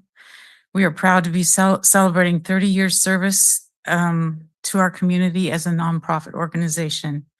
We utilize mostly rescued animals to provide educational and outdoor programs to over 200 kids a week, as well as providing summer camps that were just voted the best in Monterey County, including a student leader program, horse and pony lessons, preschool nature classes, as well as popular community events. We are also contracted with the county to provide programs to special needs children and at-risk and incarcerated youth, taking miniature horses to them for therapeutic programs. We often have waiting lists, we have limited parking, and we hear that it's too far for some families to participate as often as they would like. If the opportunity became available, we would love to offer our services to Marina and the Monterey Peninsula. We have so many requests for trail rides, wait lists for riding lessons, and preschool classes. The Equestrian Center would be ideal and easily accessible to reach more families with healthy outdoor opportunities and connection. We have success with executing fun family activities, safe and educational riding lessons and shows with 0 incidents or accident insurance claims, and we do not and have not ever boarded horses. Marina has developed into such a vibrant community. Why not offer sought out community and equine programs? We believe there is much to learn from history, and that is why we have an historic village at our ranch for hands-on learning. I can envision an engaging museum highlighting the history of the war horses and dogs. My father is almost 100 years old, a World War II Purple Heart vet who will be laid to rest at the local beautiful veteran cemetery. Our program's director's military father actually had a war horse at the Equestrian Center.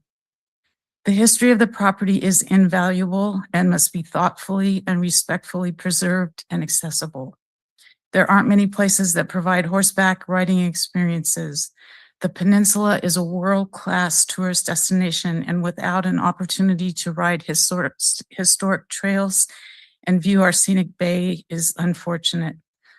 It's funny, but even though we own 24 horses, when we go on vacation, we still pay to ride horses. I am here to say that Hidden Hills Ranch has a long proven record of success and we would be honored to carry on sharing the wonderful world of horses and create quality community activities and events alongside Amanda Becker, who was actually a beloved employee before you acquired her services. Whatever is decided, I truly Excuse hope me, it Gail. will remain a Gail. facility. I'm sorry, I have to ask you to stop, Okay, but it was fantastic information. Thank you very much, thank you. especially that part about Amanda.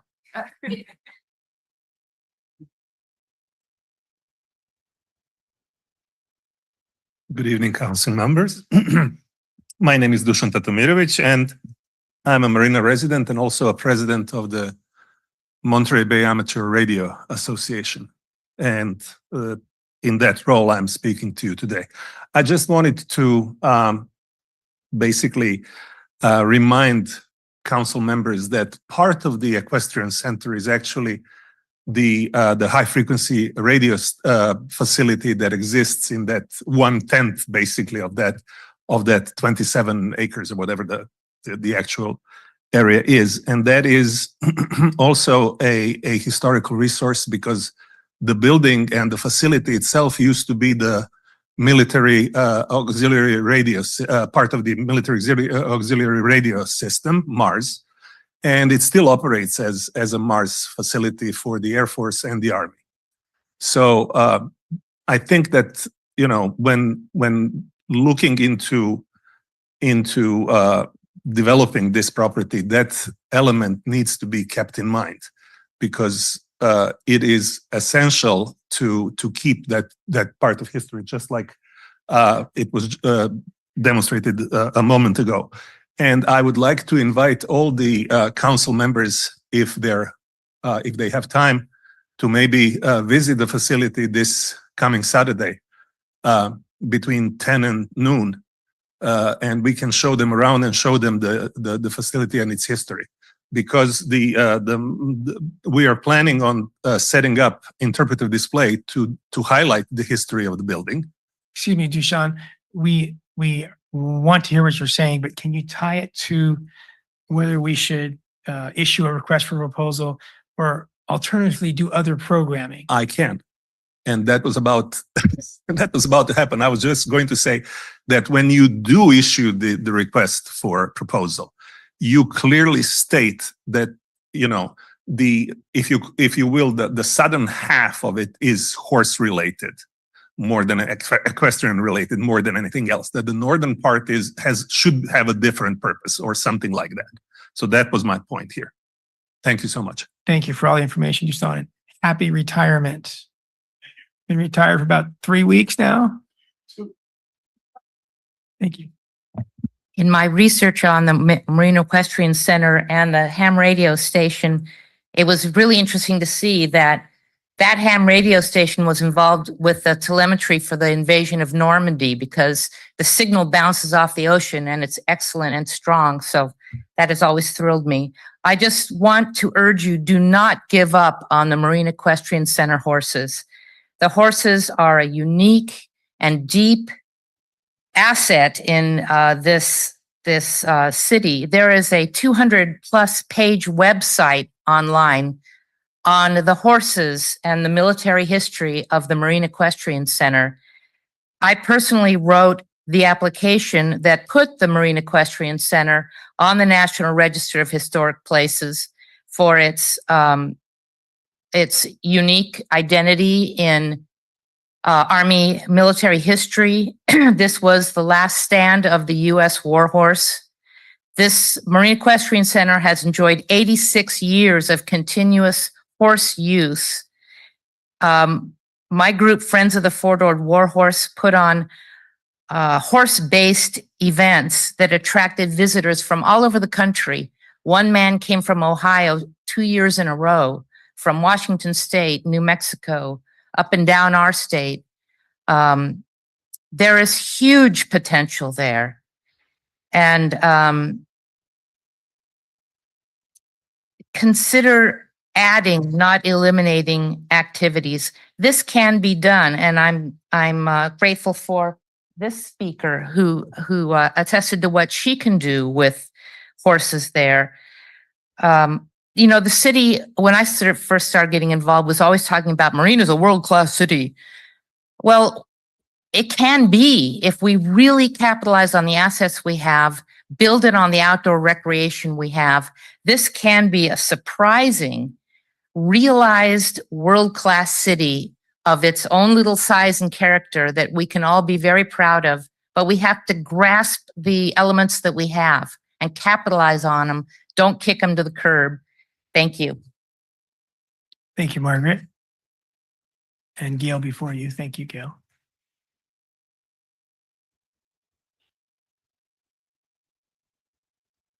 Mayor, before the next speaker, just a quick point of order. I'd like to get some clarification on the parcel. And I know we've talked about this privately, city manager, but it's one parcel, and I'm confused how we cannot talk about the amateur radio station, but talk about the equestrian use. It doesn't make sense to me.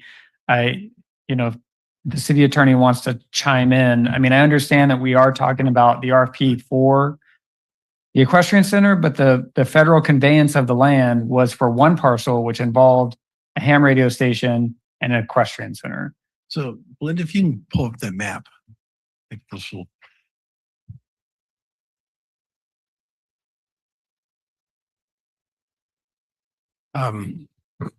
What this kind of, it shows the whole 27 to 30 acre parcel, but the equestrian center is really only 15 acres. And so this light area is the equestrian center.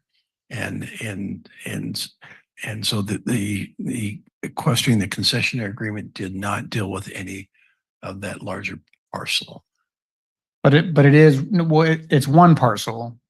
There's not a larger parcel and a smaller parcel. It's one parcel, APN 031251014. Correct. It is one big parcel. Okay. The concession agreement is just on the 14 acre part of it. And I understand that we're talking about the concessionaire agreement for the potentially the equestrian use or other uses, I think is listed in the staff report. But I do think it's certainly appropriate to allow anybody to talk about the entire parcel if they would like.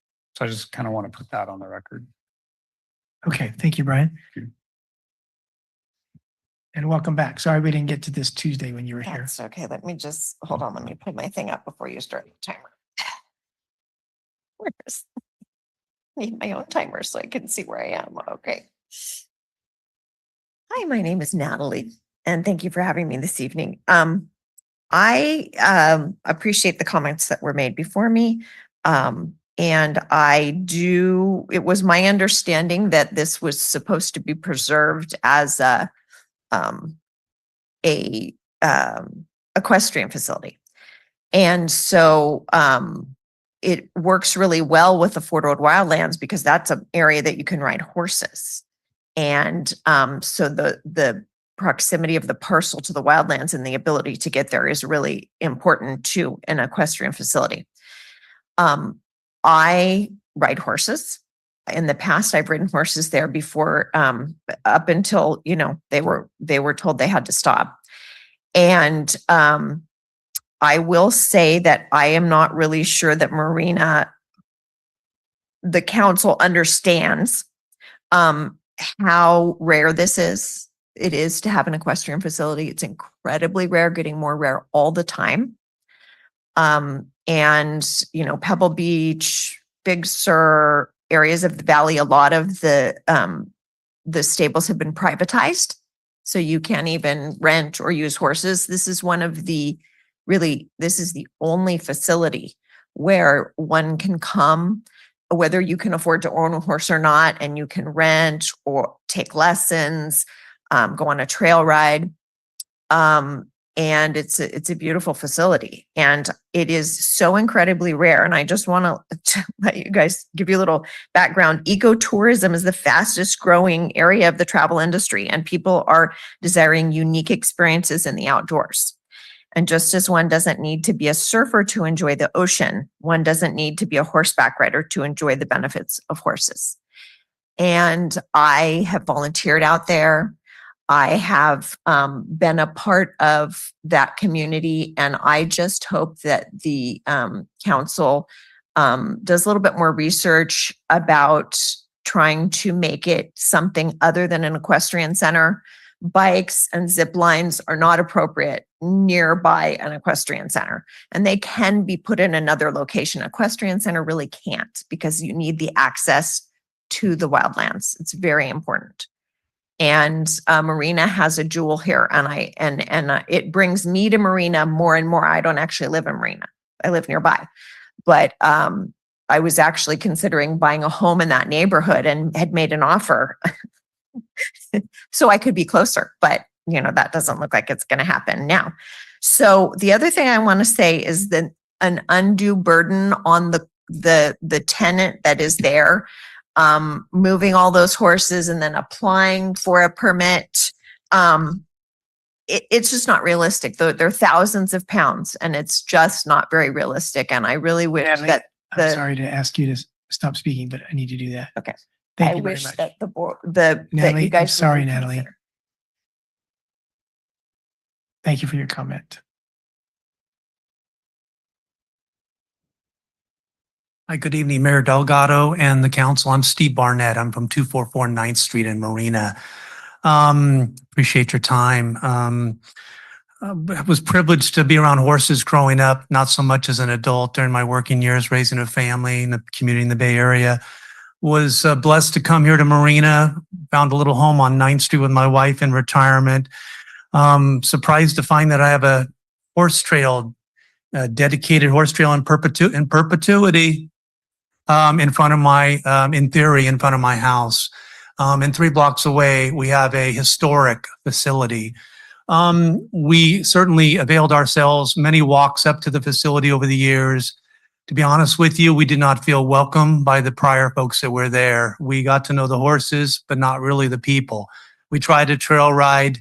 I'll just spare you the stories. What thrilled when the RFP came about, we had an opportunity to change. Chaparral came in. It was a slow go. Things picked up about 3 years ago when Doug came on. Got to know him pretty well. Last year, I say, Doug, I need a 1 credit of Social Security. I'm about ready to sign up for Medicare. So I worked there hard for 5 months and then said, that's enough. I'll do volunteer. I'll come every week. Don't pay me. I love being here. It's an incredible facility. It's been an incredible opportunity. The Easter event, I couldn't believe the people that came and the cultures that interacted, and some people had never been around a horse. This was unbelievable. The vision that was there. I saw the mayor and of course, Lisbeth at the Arts Festival last fall, line dancing with the college students coming out, just picking up momentum with Cassandra coming on board to help her husband in the last 6 or 7 months. Has everything been perfect? No. But I'll tell you this, it's an incredible opportunity in the midst of weeding, watering, and shoveling. And you know what I mean. I always stop to make sure that everyone has an opportunity and realizes they're welcome there. I act as a docent, and everybody can't believe. I said, do you realize what this is, what this was? And they're in awe of that. There's something there for everybody. Look online at the comments from Grace Silva Santella 3 days ago. She and her husband Ray don't ride horses, but she said, Doug and Cassandra, they're gems. They're a real asset to this community. I just want to stand by that. I've been around Doug a lot. I was there all last year throughout employee issues and whatever. I've never seen him say a negative word or a negative action to a horse or an animal. And so I would just encourage and echo, I appreciate the comments before, that this remain a horse facility. Nothing like this. Monterey Bay, the Army history and horses. It's unbelievable. They come from Germany. Thank you. Thank you, Steve, for that perspective and all you've done there. Anyone else want to speak here in person? All right. Let's go online. Jeffrey Markham. Go ahead, Jeffrey. Thank you, Mayor. Thank you, City Council. My name is Jeff Markham. I'm a Marina resident and a frequent visitor to the Marina Equestrian Center. I'm having some problems with the characterization that the City of Marina has been a long time good steward of the property, because my experience in knowing the history is quite different. For 27 years, the Equestrian Center was run by the Marina Equestrian Association. and was allowed to operate with a token rent, and the city fully knowing that they weren't complying with the provisions of the quitclaim from the National Park Service. And it really wasn't until there was the specter of potentially losing the property from David Siegenthaler and his patience with the city that the city began to perform. And even then, it took almost 3 years to get an RFP for a concessionaire out the door. I was very concerned when I learned about who was applying for that concessionaire agreement, because I knew Chaparral Country Corporation from at Levin Park in Milpitas and had experienced firsthand the poor care, the poor conditions. And as we've learned over time, all of their agreements with all the companies and park districts have collapsed. The last one was Wonderkind in Woodside, and they've been kicked out of there. It's not that it's not possible for a concessionaire to do a successful job, as we've heard from Hidden Hills, and my grandkids have gone there almost every summer. It's a wonderful program. It's operational, appears to be self-sustaining or profitable. So it can be done. It's just that we chose an incredibly poor concessionaire, and I don't feel like we followed up with them appropriately, because when I went through a couple times, I think it was 2024, the horses looked really bad. And it was about the time Doug and his partners showed up and things turned around. It was very visible. The horses looked well cared for, and things looked like they were really turning around. I think, having talked to them, that they think it's a going concern. They're not worried about going out of business. They were willing to invest more money in it. So there are concessionaires out there who can do the job, want to do the job. And so I think it's behooving on us to let them have that opportunity. So my thing is really to consider putting out the RFP. Do not consider any alternative uses that are going to replace the equestrian center. I think everybody's open to alternative uses. It's a fairly large property. But also to consider some type of bridge agreement that will allow Doug to maintain the property until that RFP comes in, because they're going to have to move all the animals, very disruptive. The place will go dark. Los Animas is closed. The potential for vandalism and vagrancy are pretty high. And just think, out of the box a little bit about what we can do to bridge until we go out again. So, for the city to say, we did everything right, and, I just have a real problem with it. We didn't really do our due diligence on really doing the right things by that property, but we do have an opportunity now to do that. And to lose that history and the opportunity for all of us to take advantage of that equestrian center is just such a loss. So let's not make that mistake. Thank you, Doug. We'll go back to the folks online. Please raise your hand if you'd like to talk.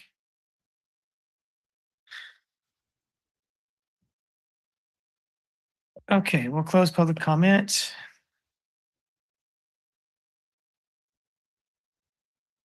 I didn't note any questions. Thank you, everyone, for commenting. I think we got a good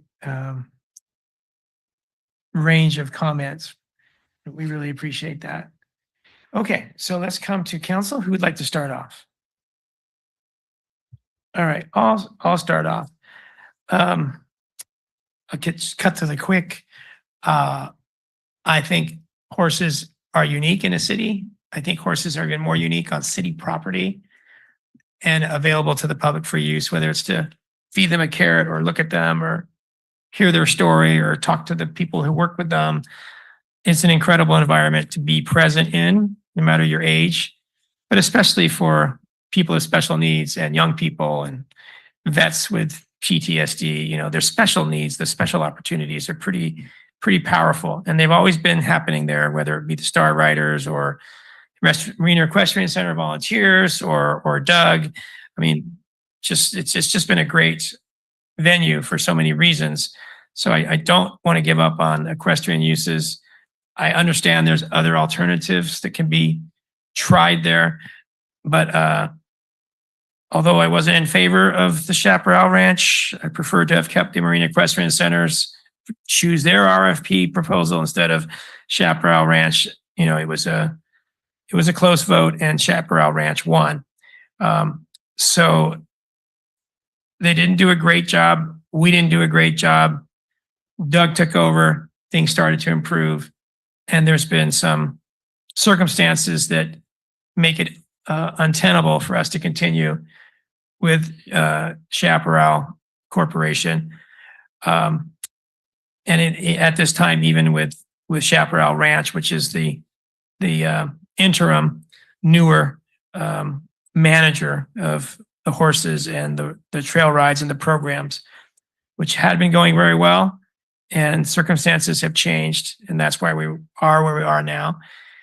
I think that Margaret and Gail and Steve and others, Natalie and Jeff, have articulated the hope that equestrians can be an incredible value to the community and a unique offering. So, let's keep horses, is my opinion, and to go to an RFP, and hopefully we can have a meeting about how to do this RFP differently that learns from the last request for proposal process, which seemed to be, in my opinion, and Christina Medina Dirkson's opinion, who was sitting on city council, seemed to be marred with, potential bias or ignoring some of the record of the applicant, Chaparral Country. It was just like red flags in some of our opinions. And those red flags just continued since they came, really. And so I hope we give it another go. And I'll turn it over to Mayor Pro Tem Elizabeth Fisher. Thank you. And thank you for all who spoke and who are here or online. I agree. I would love to keep the horses there. And I'm not a horse person, so I so agree with somebody who said you don't have to be a horse rider to appreciate the horses. Just yesterday, I found out I'm allergic to horses, but I'm also allergic to cats. So anyway, and I was so happy to hear people talk about, especially Steve, about all the events, because I don't think anybody here on the dais has attended the Equestrian Center as often as I did. I happen to live very close by, even a little bit closer than Steve and Liz. But I've seen wonderful things, especially the last few years. And I think it's unfortunate that the concessionaire who was selected didn't work out. And there were red flags, as I understand. There had been red flags. So I don't know what staff missed. We approved that concessionaire my first week or second week on the council. And we get the report and staff says, this is the one we think is the best one. Who are we to say, no, they're not? So I don't know what was missed, but I hope that it won't happen again. I hope that staff will really do a deep dive. And I think for the rest, I cannot say anymore. I think I just appreciate the Equestrian Center so much, and it's a unique place. I've seen visitors, not just from Germany. There were Dutch people there once I was there, and Doc said, "Look here, there are people from the Netherlands. They were visiting friends or family in the Bay Area. They Googled where can we go for a horse ride. They come to Marina. I've seen trailer parked with people who were unloading their little horses." And they just parked there and they told me, they said, yeah, this is one of the few places where we can come and we can just go ride the trails. Very sad now to see the door closed. That office was always open. It was very welcoming. Lots of the structures the structures are in bad shape. Ismail's gone. But lots of those structures that were falling apart have been dismantled by the current people. They didn't even just demolish. They reused whatever they could reuse to build more or better structures. I've seen a lot of improvements over the years, and I hope that we can keep the horses. I don't think we can discuss anything about arrangements for the current people there, about somebody asking, why do they need to, can there be a temporary agreement? I don't think we can discuss that now. That ship has sailed, I think. So I hope we can keep the horses and the Mars ham radio, which I did visit a couple months ago. Also exciting, also unique. Sorry, Renee, that's not on the agenda. But anyway, unique place. It's quiet there. It's people, even if you don't like horses, just go there, walk there. It's really nice. And also there still are some chickens and a rooster. And goats and baby goats. And I've seen kids, they just love to visit the animals. So this is a plea for let's go out for bids, and hopefully we get exciting proposals. Thank you. All right, thank you. Let's go to Councilmember McAdams. Thank you, Mayor. When this goes to RFP, I think something that I would request, regardless of what the concessionaire is that they participate in our reduced fee recreation program. And especially if they're offering camps. Because the equestrian camp was like $900 to $1,100. I mean, it was just way expensive and very exclusive. So I would want to see a way for the vendor, the concessionaire, to be able to offer, what is the pass called that we have? An action pass. Yeah. So something like that. And especially for any camps or, family programming. And I'm just curious, is there a way that we could accommodate maybe 2 concessionaires? Like, you could still have the horses, but then also something else. For me, I don't know any Marina families or residents that have horses. I'm not necessarily sure how popular it is as far as a visitor I mean, I don't necessarily see tourists coming to Marina just for horses. I mean, unless that's what they're marketing or doing, but I don't know the numbers. So we could say whatever we want to say, but until I know how many people actually did that, I don't have any, it's all speculation. So also with the concessionaire in the RFP, I kind of think it's in there already where the city would come every year for an inspection, but I really want to see that happen. As well as providing data of how many people they have had visit or how many, I mean, we sort of got into this, oh, well, there's people there all the time. Well, okay. So it would be helpful for when and quite frankly, equestrian is just not, it doesn't make a lot of money. If it was a successful business model, Pebble Beach wouldn't have, if Pebble Beach can't even do it, then I don't know how the city of Marina is going to do it, but fine. So just to have that data, so when and if the city needs to come in and help the business like we did with the past ones, we would have that information that we've been lacking. So let's learn from, if we're going to repeat the mistake and do equestrian, then let's learn from what we've already, seen with the concessionaires who aren't successful and just have better information.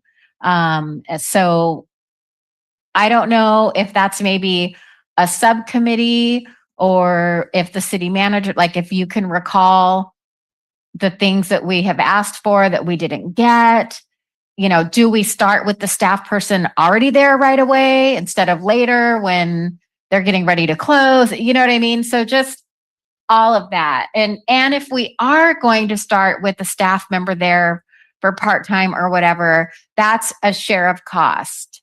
I'm happy if the city wants to invest a little bit in that, but we don't do that with any other businesses. We don't say, oh, you're having problems. Well, here, take a staff person.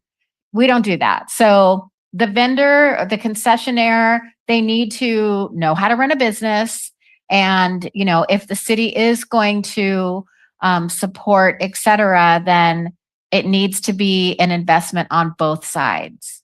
And so I think that's enough for now. Again, I don't think that equestrian is a money-making business model, and we've seen it time and time again. So, if we're going to make this decision, I hope that however it's done, the city is going to uplift and support the concessionaire that comes in because it's just has not been successful. So thank you. Thank you, Jenny. Let's go to Councilmember McCarthy. Thank you, Mayor. And at risk of repeating myself, I've long been a champion of the equestrian use. And again, that's why I expressed strong concern when the city council decided to prohibit people from boarding horses at their houses when you live on more than an acre, but yet we've done that. I expressed concern, and there are homes in the city of Marina that have more than an acre that would be completely suitable for horse boarding. My neighbor used to have one, as I've mentioned on this dais before, and it was fine. I expressed concern when the city council decided to prohibit horses on Hilltop Park, which is a park, by the way, designed for horses. There's even hitching posts up there, but yet now we've decided no horses up there.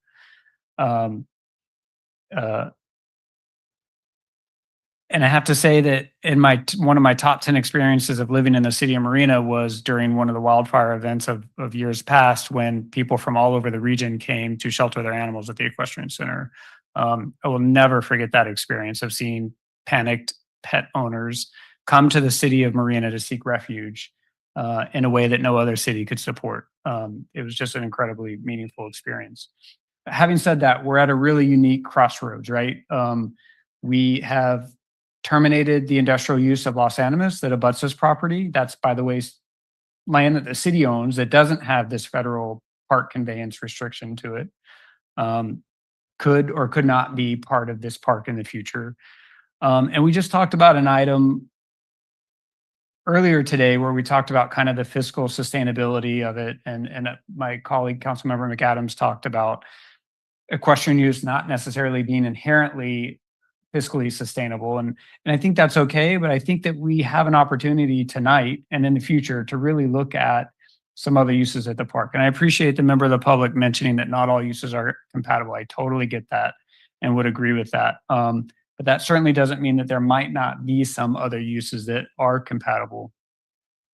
And so I think of kind of some relatively low risk other uses, like pouring some concrete pads and maybe allowing RV camping there. And I think that that's something that we could work with NPS on, and could actually generate a tremendous amount of money that could help sustain that park.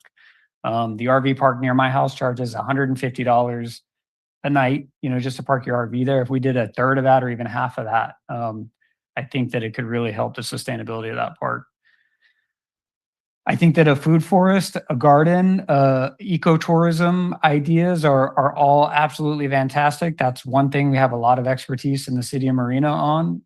I could totally envision an equestrian use and also a component where we invite people from outside the region that might not be able to afford a $300 a night hotel room, right? But can afford a $60 a night yurt or camping experience and come and work in the community garden, enjoy the horses, and maybe, just maybe, allow this park to be fiscally sustainable in a way that it is not today. So I would really encourage council, regardless of whether you want to see the equestrian use continue, to really think about how we might be able to add some uses to the park as well. I'll keep it at that for now, but I'd love to hear what the rest of the council thinks. Thank you, Brian. Councilmember Biala? Thank you, Mr. Mayor.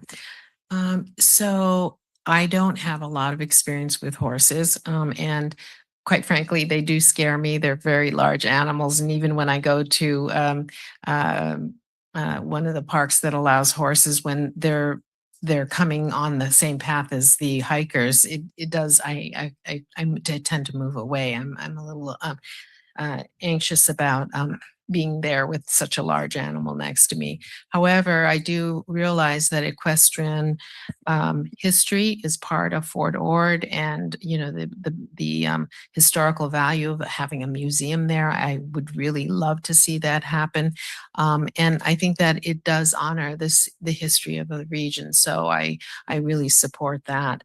I have to say that if we go out to RFP, I would like to see a vendor who actually, as someone said on the dais, who can run a business successfully in equestrian services. So I was very pleased that there could be a lot of success of ideas that we haven't yet tried. And I would like to see the vendor who wins the RFP to be able to exercise that ability at first, to give them the options of exploring other ways to be profitable, other ways to build community.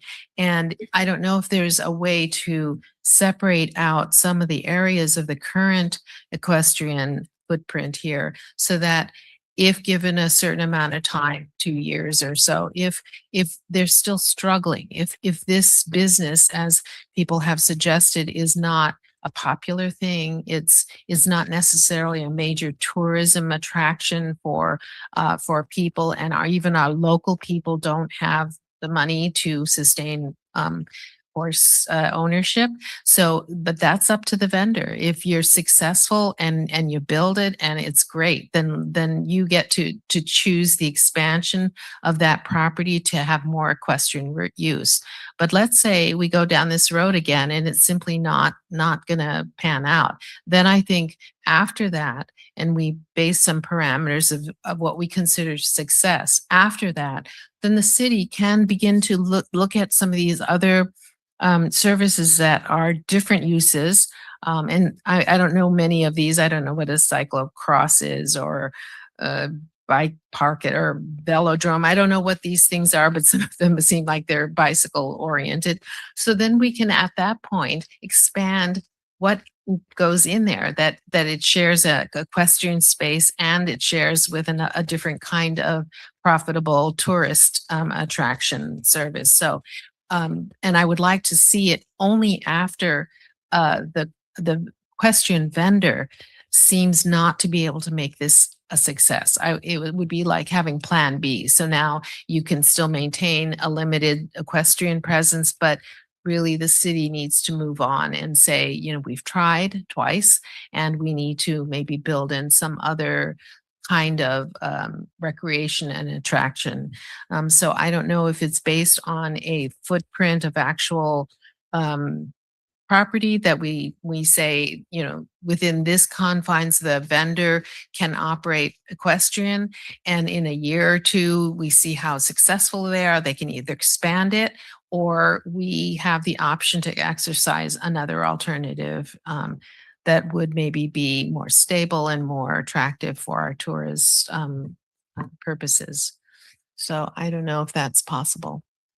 Maybe I'm asking Lane, do we have to have the vendor be responsible for the entire lot, or can we say it's phase 2 if you expand, if you've shown you've created enough of success? I think our intent this time would be similar to the last one. It's just the initial 14 acres of the actual equestrian center property.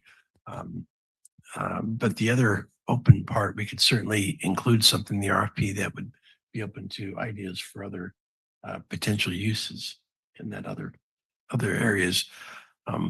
One thing that we haven't done is we haven't inspected for endangered species, Sanguilia. Oh. So if there's an interest there, we probably need to do that. But we could reserve that anyway and build into that with equestrian uses at present. Correct.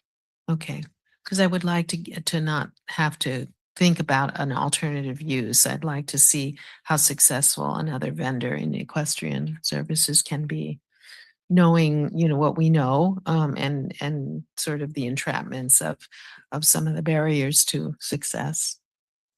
Thank you, Mr. Mayor. Thank you, Kathy.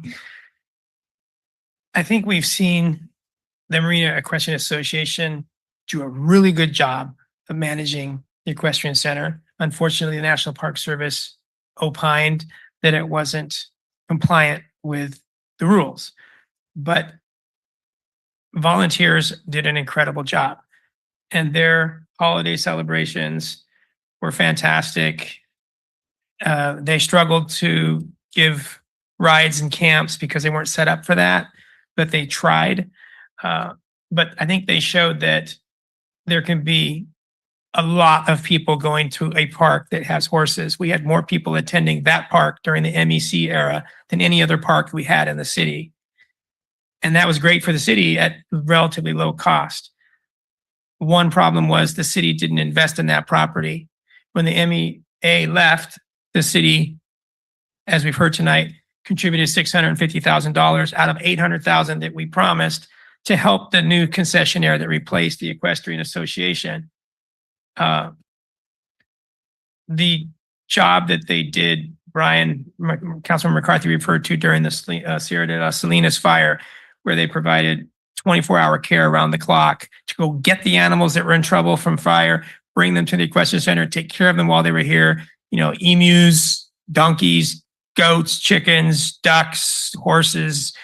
They took any animal that was in trouble. And that kind of heart and that kind of soul was because they loved horses and they loved animals. And it's that kind of energy that makes a place succeed. But they didn't have the financial support from the city, and they didn't have the financial means to do everything that is going to be required. But they did a darn good job. And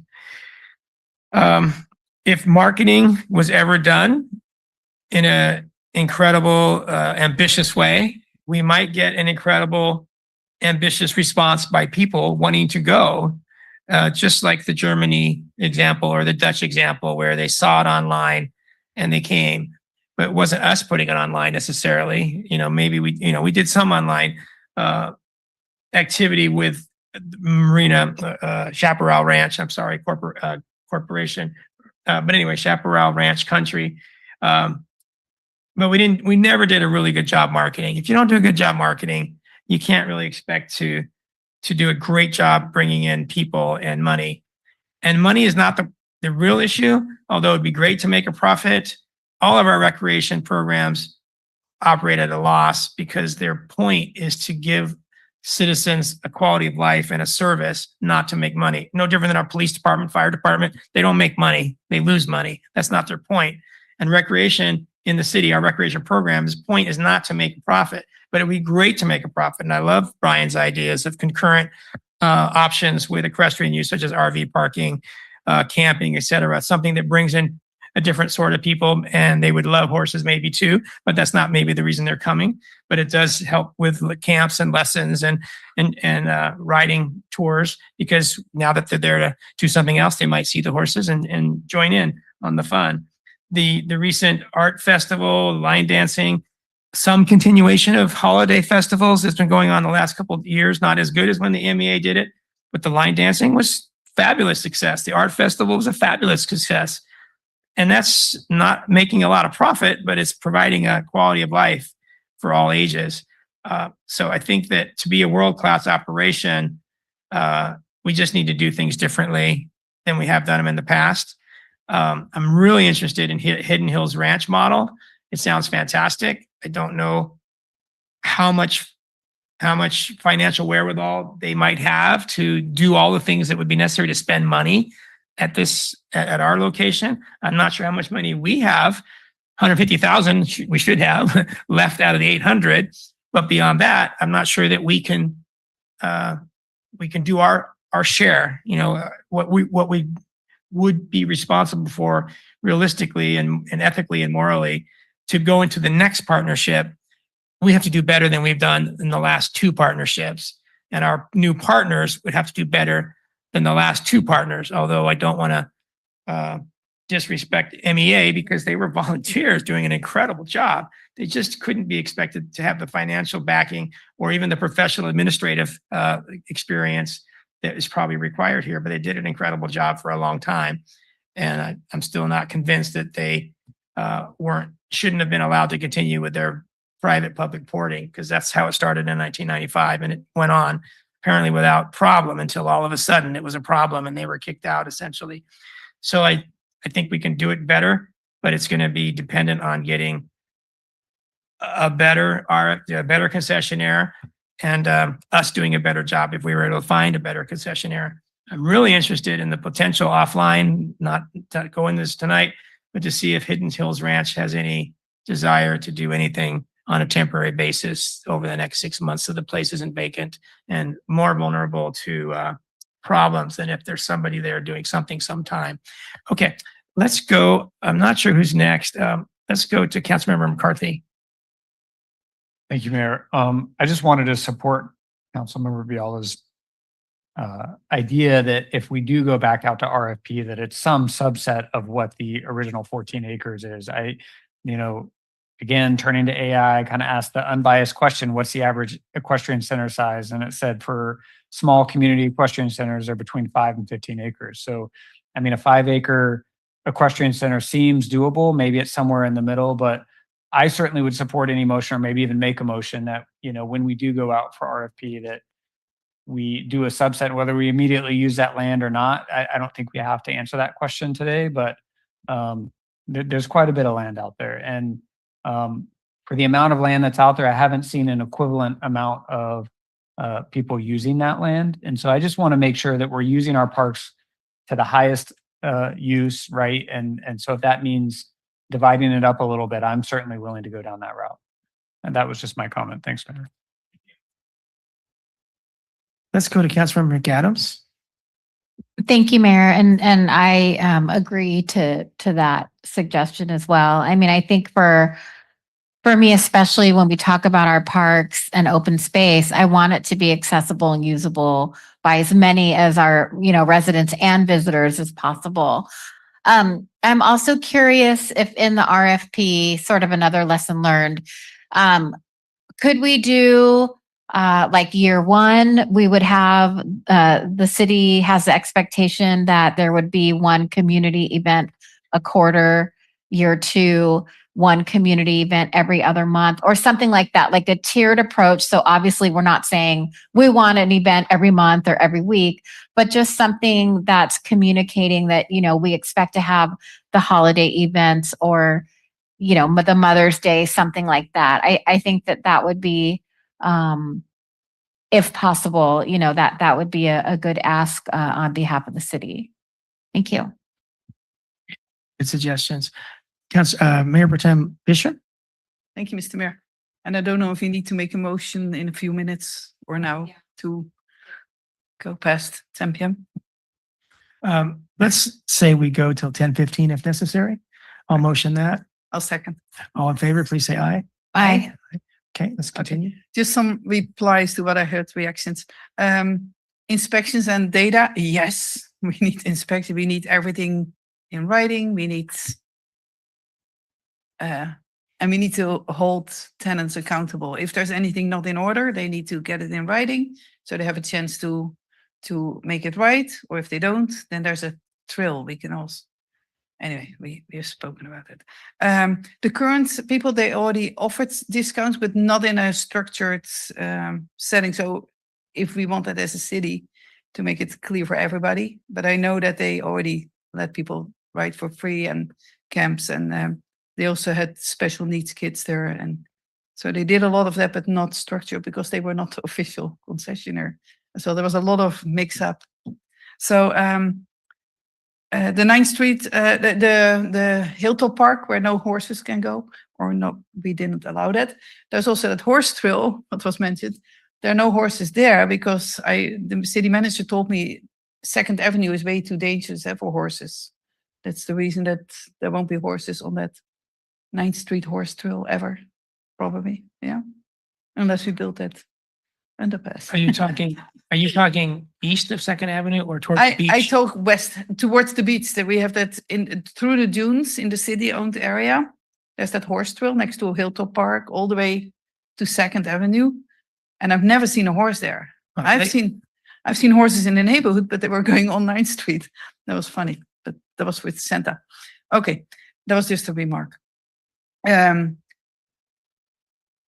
yeah, the current people, I will call them, did have a lot of events already, large events, successful events. They had yoga, and but in order for any concessionaire to invest, to be willing to invest money and energy and their labor, they need a long agreement. You cannot expect to give people a 1-year agreement and then say, good luck, because the structures, I'll repeat, the structures are in very bad condition. the only building that the city remodeled, the windows still don't open. That building has the only decent restroom, toilet, one toilet for that whole complex. We have that other toilet on a pedestal, but so we have there were trailers, which they were only allowed one trailer. That was an issue, but there were trailers because we, as a city, require people to be there overnight.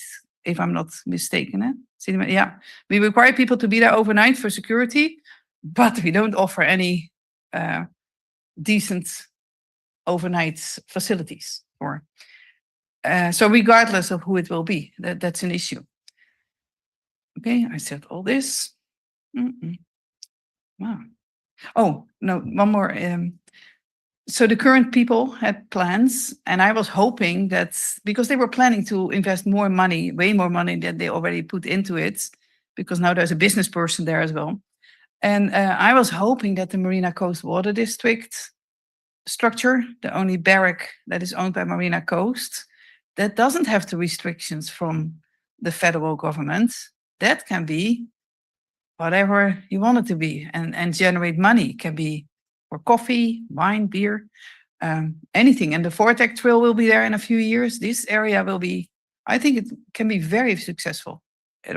But the main thing I wanted to mention, and then I'll stop, is that we are also looking at maybe installing soccer fields at the Las Animas site, which probably will be tight for the space. So, and I agree, the equestrian center has a lot of extra space that I don't think is needed for the horses. So this is the moment to look at maybe taking some of that area and add it to the potential soccer facilities.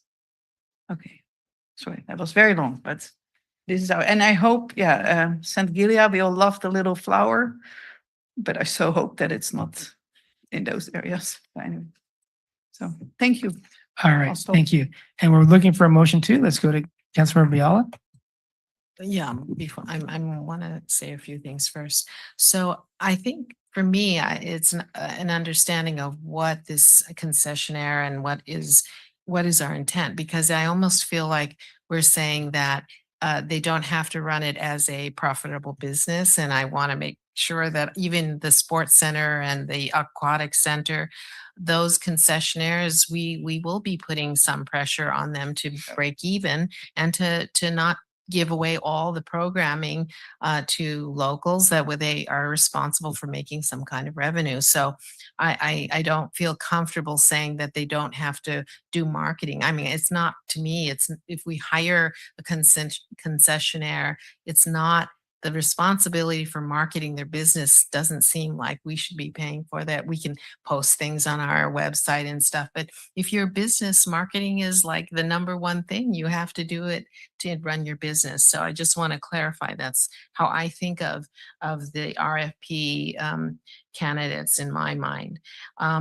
But having said that, we are the owners of the property, and so we need to invest money to make sure that the toilets are fine, that, you know, the buildings are sound, and that's our responsibility. I don't think that our responsibility is if they're failing, that somehow we infuse money into that, because that's a dangerous thing for us the road to go down.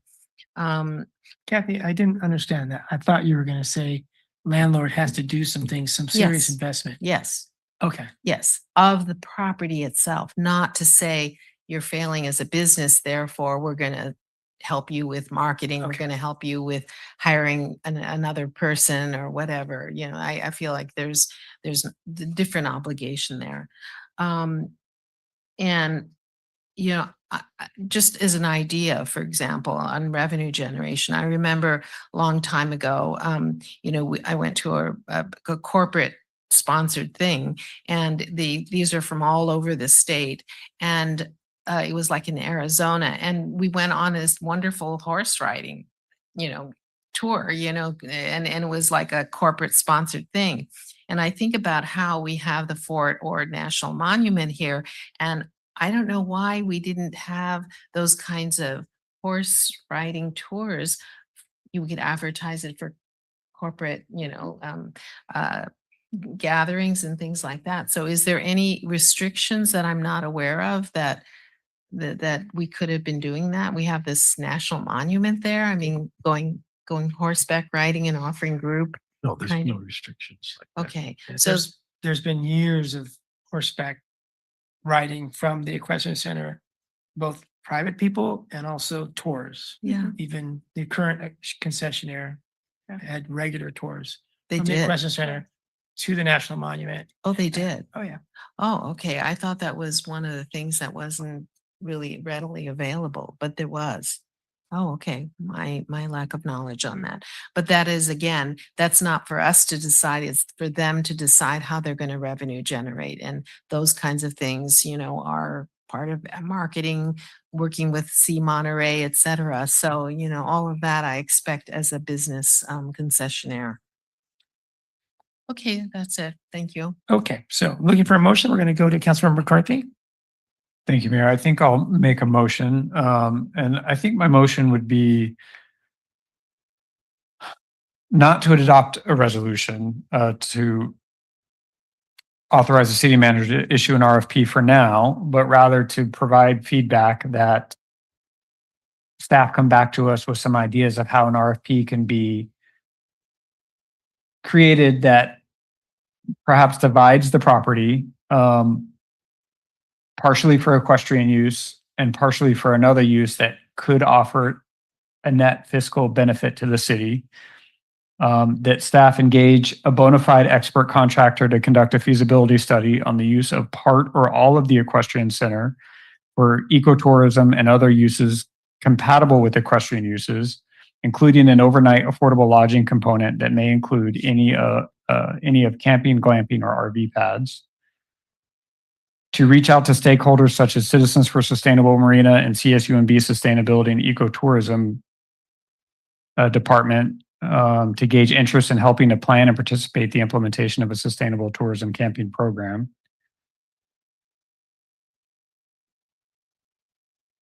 And that we ask the city manager to reach out to entities that may be willing to offer short-term equestrian services to the residents of Marina in the interim until an RFP, until we go out to RFP, such as Hidden Hills and any other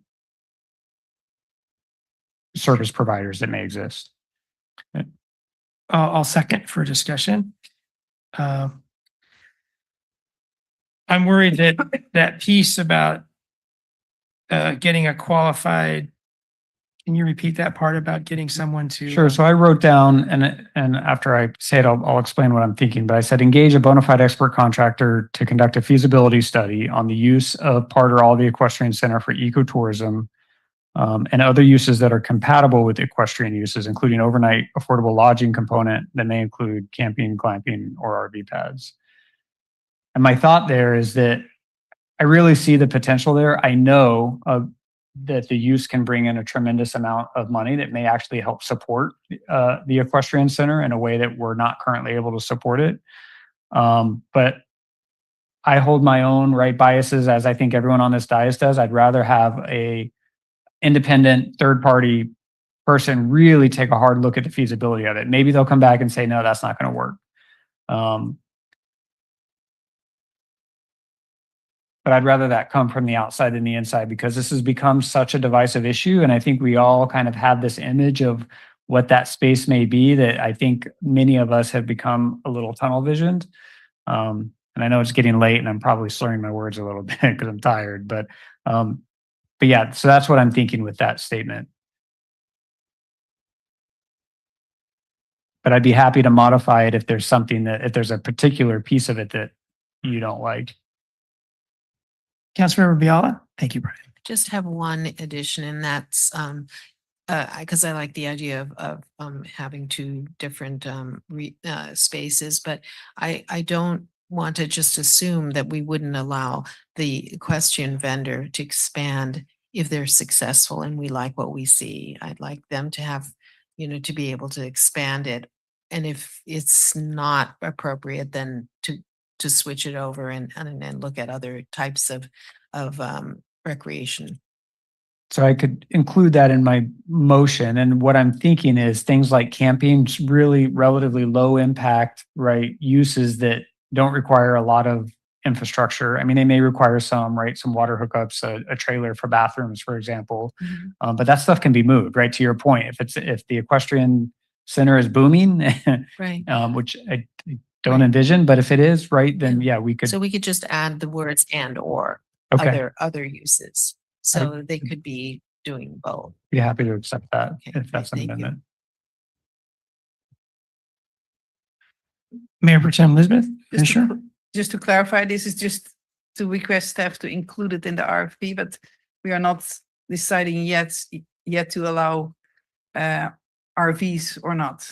You just want to see. Well, correct, but my particular statement was not even to include it in the RFP, but rather For the feasibility. have an expert engage in the feasibility, right? Yeah. I mean, it's a super, in the military, they call it a good idea fairy, right? Like I'm being a good idea fairy because I think it's a great idea, but maybe it's not reasonable, right? Yes. But I want the experts to tell us that. Yes. Okay. To make a substitute motion, and it pulls from Brian's quite a bit, and I appreciate your motion.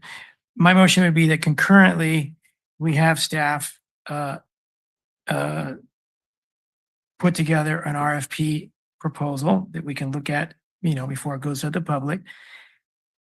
And that it requests that the submitters contribute and submit an idea for a small footprint and a larger footprint. We'll let staff decide what the acreage is or what small and foot or large is. And I'll go over this motion in a moment. And that we ask staff to seek interim caretakers. And concurrent with that RFP process and exploring interim caretakers, that we direct staff to get a feasibility study on alternative uses such as camping, et cetera, that we've heard tonight. I'll say that motion again in a minute. I want to leave as much room on the east side of the equestrian center where the Star Riders were for potential parking and soccer related uses because it is a little tight in space for soccer fields. It needs more parking space and that kind of a thing. So, okay, so now I'll read through my substitute motion again, that we direct staff concurrently to draft RFPs, an RFP, and come back to us, of course, before it goes out to the public, that includes small footprint equestrian operation and larger footprint equestrian operation, and that we embark upon a feasibility study for alternative uses such as camping, et cetera. And that lastly, we direct staff to explore interim caretaker opportunities between now and the time that the RFP or the next concessionaire or use begins. So that would die for lack of second. I'll second that. Okay. All right. Let's go to Councilmember Biala. Just a little clarification. So in one of the sentences that you read, you said the larger footprint, the smaller footprint, and both of them related to equestrian? Right. Okay. That's where I wanted, whichever comes first that we're going to go on the RFP, either the smaller or the larger, then the second footprint can include equestrian, but it can also include all the alternative ones. So you just said, or, I mean, you're saying both the pieces would be equestrian. And I'm saying the secondary one that comes later is either going to be equestrian related, or it can also be something else. Yeah, what I was thinking is if the feasibility shows real good potential for alternative uses, we'd probably be more interested in a smaller footprint equestrian use than we have seen there. Mm-hmm. If the feasibility study isn't very favorable to alternative uses, then we'd probably be more willing to continue a larger footprint use of equestrian. So we move in two tracks. One is feasibility study of alternative uses. One is drafting an RFP that includes a small footprint design and a large equestrian footprint design. Mm. And then we take care of the interim caretakers, on the I side. still would like to give the equestrian concessionaire the ability to expand before we entertain other ones. Well, we would, because- because the RFP would say, hey, if you're interested, tell us what you do with a large footprint. Tell us what you do with a small footprint. And you tell us the same thing, large and small. We might say, we really like both of their large and small. And Time, 10:15. oh, I'll motion that we go another 10 minutes if needed. A second. Okay, all in favor, please say aye. Aye. Okay, please continue, Kathy. That was my only preference, is that I would still like to see it wholly equestrian if it can be successful. Right, and that would be the RFP piece that asks for larger footprint use like we've seen. But there'd also be a second part of the RFP submittal, like you're talking about a small footprint. Now, when the staff comes back to us with an RFP draft that has what we're asking for, at that point, we might say, we're not so excited anymore about the large or the small, especially because the feasibility study gives us new information that moves us into the large or the small preference. Okay, if you feel like that is clear, because the way you're reading it, I was thinking we've already decided we want another type of service besides equestrian. If you feel like that's adequate, then that's fine. But I interpreted what you wrote down there as being us favoring alternatives over the continued expansion of the current equestrian. Yeah, I think our second bite of the apple would be when we get that draft back and we get some feasibility information, then we can say, do we want to put an RFP out with both large and small design? Or do we just want a small design? Or do we just want a large design for whatever reason, including feasibility information that we don't have now? Okay. All right. Let's go to Councilmember McCarthy and then Mayor Pro Tem. Thank you, Mayor. And I think I'm saying the same thing along with what you're thinking is, but correct me if I'm wrong. I mean, I'm thinking we do a potentially a smaller sized RFP, right? Maybe 7 acres, 6 acres, 5 acres, whatever it is. We leave that other portion open with kind of an option, I guess, right? In a year, like you can expand into that if we've decided not to pursue something that might be feasible. But if we lock in the whole 15 acres now, Right. Totally understand. then we know we're not going to do Sure, that, right? sure. Like, I just want that secondary part to also what somebody's hearing aid or something is going on. Oh, okay. All right. Just that secondary one is either alternative services or recreation, and it could also be further expansion of equestrian. So you're saying that covers that. Yeah, speaking to my motion, the next step is maybe in 2 months, we see a draft of an RFP that has a large design and a small design that could go out to bidders. But it's not just the large or the small. It's of what kind? Is it equestrian? Yeah, the or is large it- and small footprints would be equestrian Okay, design footprints. okay, got it. Thank you. So the difference that I think I have between yours, Brian, is that yours locks us into a smaller size RFP. And mine gets an RFP draft that says, hey bidder, what would you do on a small footprint? What would you do on a large footprint? And which one do you prefer? Tell us. Whereas yours just says, tell us what you do on a small footprint.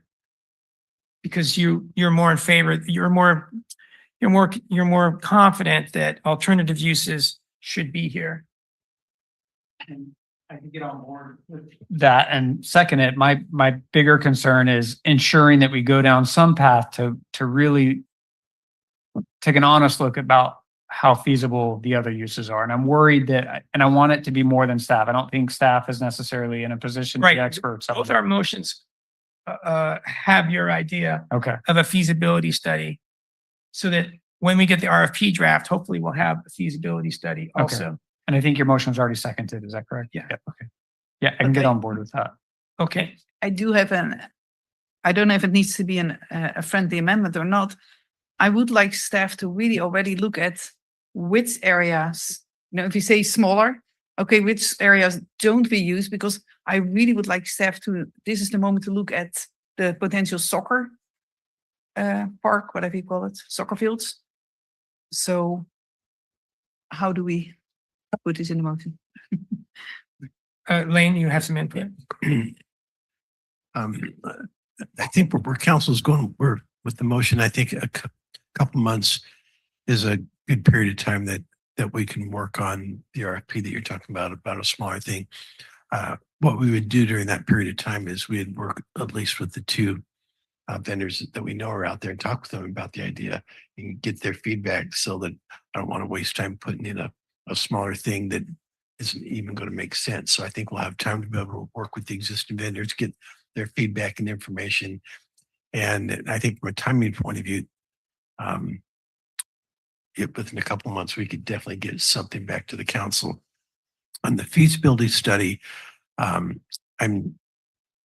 not so sure on the timing of that, because by the time it's going to be someone unique, by the time we get someone, they get through a study, I think we're several months into that process. And so I think the RFP would be coming back before we'd have the feasibility study completed. Yeah, now, if that's the case, and it sounds like it would be, I think by that time, we could hear from the feasibility study consultant that their status, their not crystal ball, but their best estimate, and we're finding some real things here, or we're only finding some dead ends, but we're not done looking. Okay. Yeah, we can do that. And maybe we get more time for that to be finished. And maybe we also have some comments on the RFP, so it's not going to be ready to go out after we chew it up. We might have some modifications. As long as that RFP has a small footprint design and a large footprint design, because it's my understanding, being at the Crescent Center the last several weeks, is since Star Riders left, that whole area has been unutilized. And some of the turnouts have been unutilized. And so it seems to me that there's a good likelihood the next equestrian concessionaire could do with a smaller footprint than the MEA had and Star Riders together, or maybe in Chaparral, because Chaparral had a bigger footprint, but they didn't use it. So that's why I'm thinking it's a good idea, whoever brought it up, it wasn't me, to think about a smaller footprint equestrian use. So let me go ahead, Elizabeth. Wanted to add, there's also still that unused building with a parking lot, a very old parking lot, of course, but I really would like staff to look into all the options for that whole area. The dog especially pound and parking lot, with a dog pound and the parking lot next to the dog pound. next to the ham radio. Oh, it's a on the right. south end of there. Yeah. That's a building that nobody uses, and a Yes. parking lot. Yeah, it's an interesting area. Yeah, that's my understanding. The feasibility study would be looking The whole outside. thing. Yeah. outside the whole parcel, and we may expand it even to some of the Los Animas, just to if they have ideas that would be compatible with that. So Yeah. we won't. And then Yeah, that's going to get into soccer fields, so we have to tread Yeah, lightly. But this is the moment to do that. And for the RFP, will it be very clear for the potential concessionaires who put in a proposal? Will it be very clear to them what is expected from them in order to do with the building, the structures? Because Councilmember Viala said we should put some money in there. Well, we don't have the money allocated, so it is what it is. So they know that they have one decent toilet and a toilet on a pedestal. That will definitally be part of the Okay, RFP. thank you. Yeah. Okay, I'll motion we go another 5 minutes. I think we have some comments from Brian and Kathy. All right, all in favor, please say aye. Aye. Okay, let's go to Councilmember McCarthy. I don't think I have my light on. No. Okay, Councilmember Viala. Catherine Biala. Is that what you I just said said? Council. Okay. You said- Member Biala. I felt like, oh, I'm in trouble. I just want to say that you're just talking about soccer fields. Maybe I was sleeping at some of the other meetings, but I've never heard that we're planning soccer fields. Am I the only one that has never heard of soccer fields at the equestrian center? There have been people offline, but no, Okay. those things would come back to the whole council. So there's just been some talk. Okay. Blame Lisbeth. So I didn't see Renee put up his hand like, hey, you're not supposed to. But Okay. honestly, we'll be starting our budget process before we know it, and I think part of that process we will be talking about those other parcels in big picture uses of what council would want. We'll have our new recreation director on board. We think they'll be starting probably mid-April, mid to end of April. And they'll certainly help them be part of that process. Brian, are you good? Your lights on? Yes, I just appreciate your comment because I was thinking the same thing. I'd never heard of soccer fields. I mean, it kind of articulate, and I'm sure you've never heard of affordable camp. I mean, maybe I've mentioned it once or twice, but yeah, I mean, I just want to make sure that we're just being as transparent about all the potential uses and things that people want as possible, and that we're, avoiding any kind of going too far ahead of some plan and, not in a public sphere. The public definitely deserves to weigh in on all of these things. So. Thank you, Brian. Okay, so I'll repeat the motion one more time, that we direct staff to concurrently draft an RFP that has a small footprint equestrian design and a large footprint equestrian design, while launching a feasibility study with a third party that looks at alternative use potential, such as camping, et cetera, that we've heard tonight. And lastly, that we direct staff to explore interim caretaker opportunities.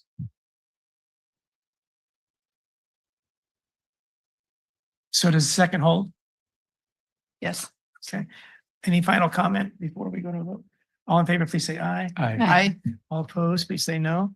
All right. Thank you, everyone. That motion passes. Thank you to the public. I made a big difference tonight. It might have gone a different direction, but thank you. And thanks to staff for being here as well. Okay, we are adjourned.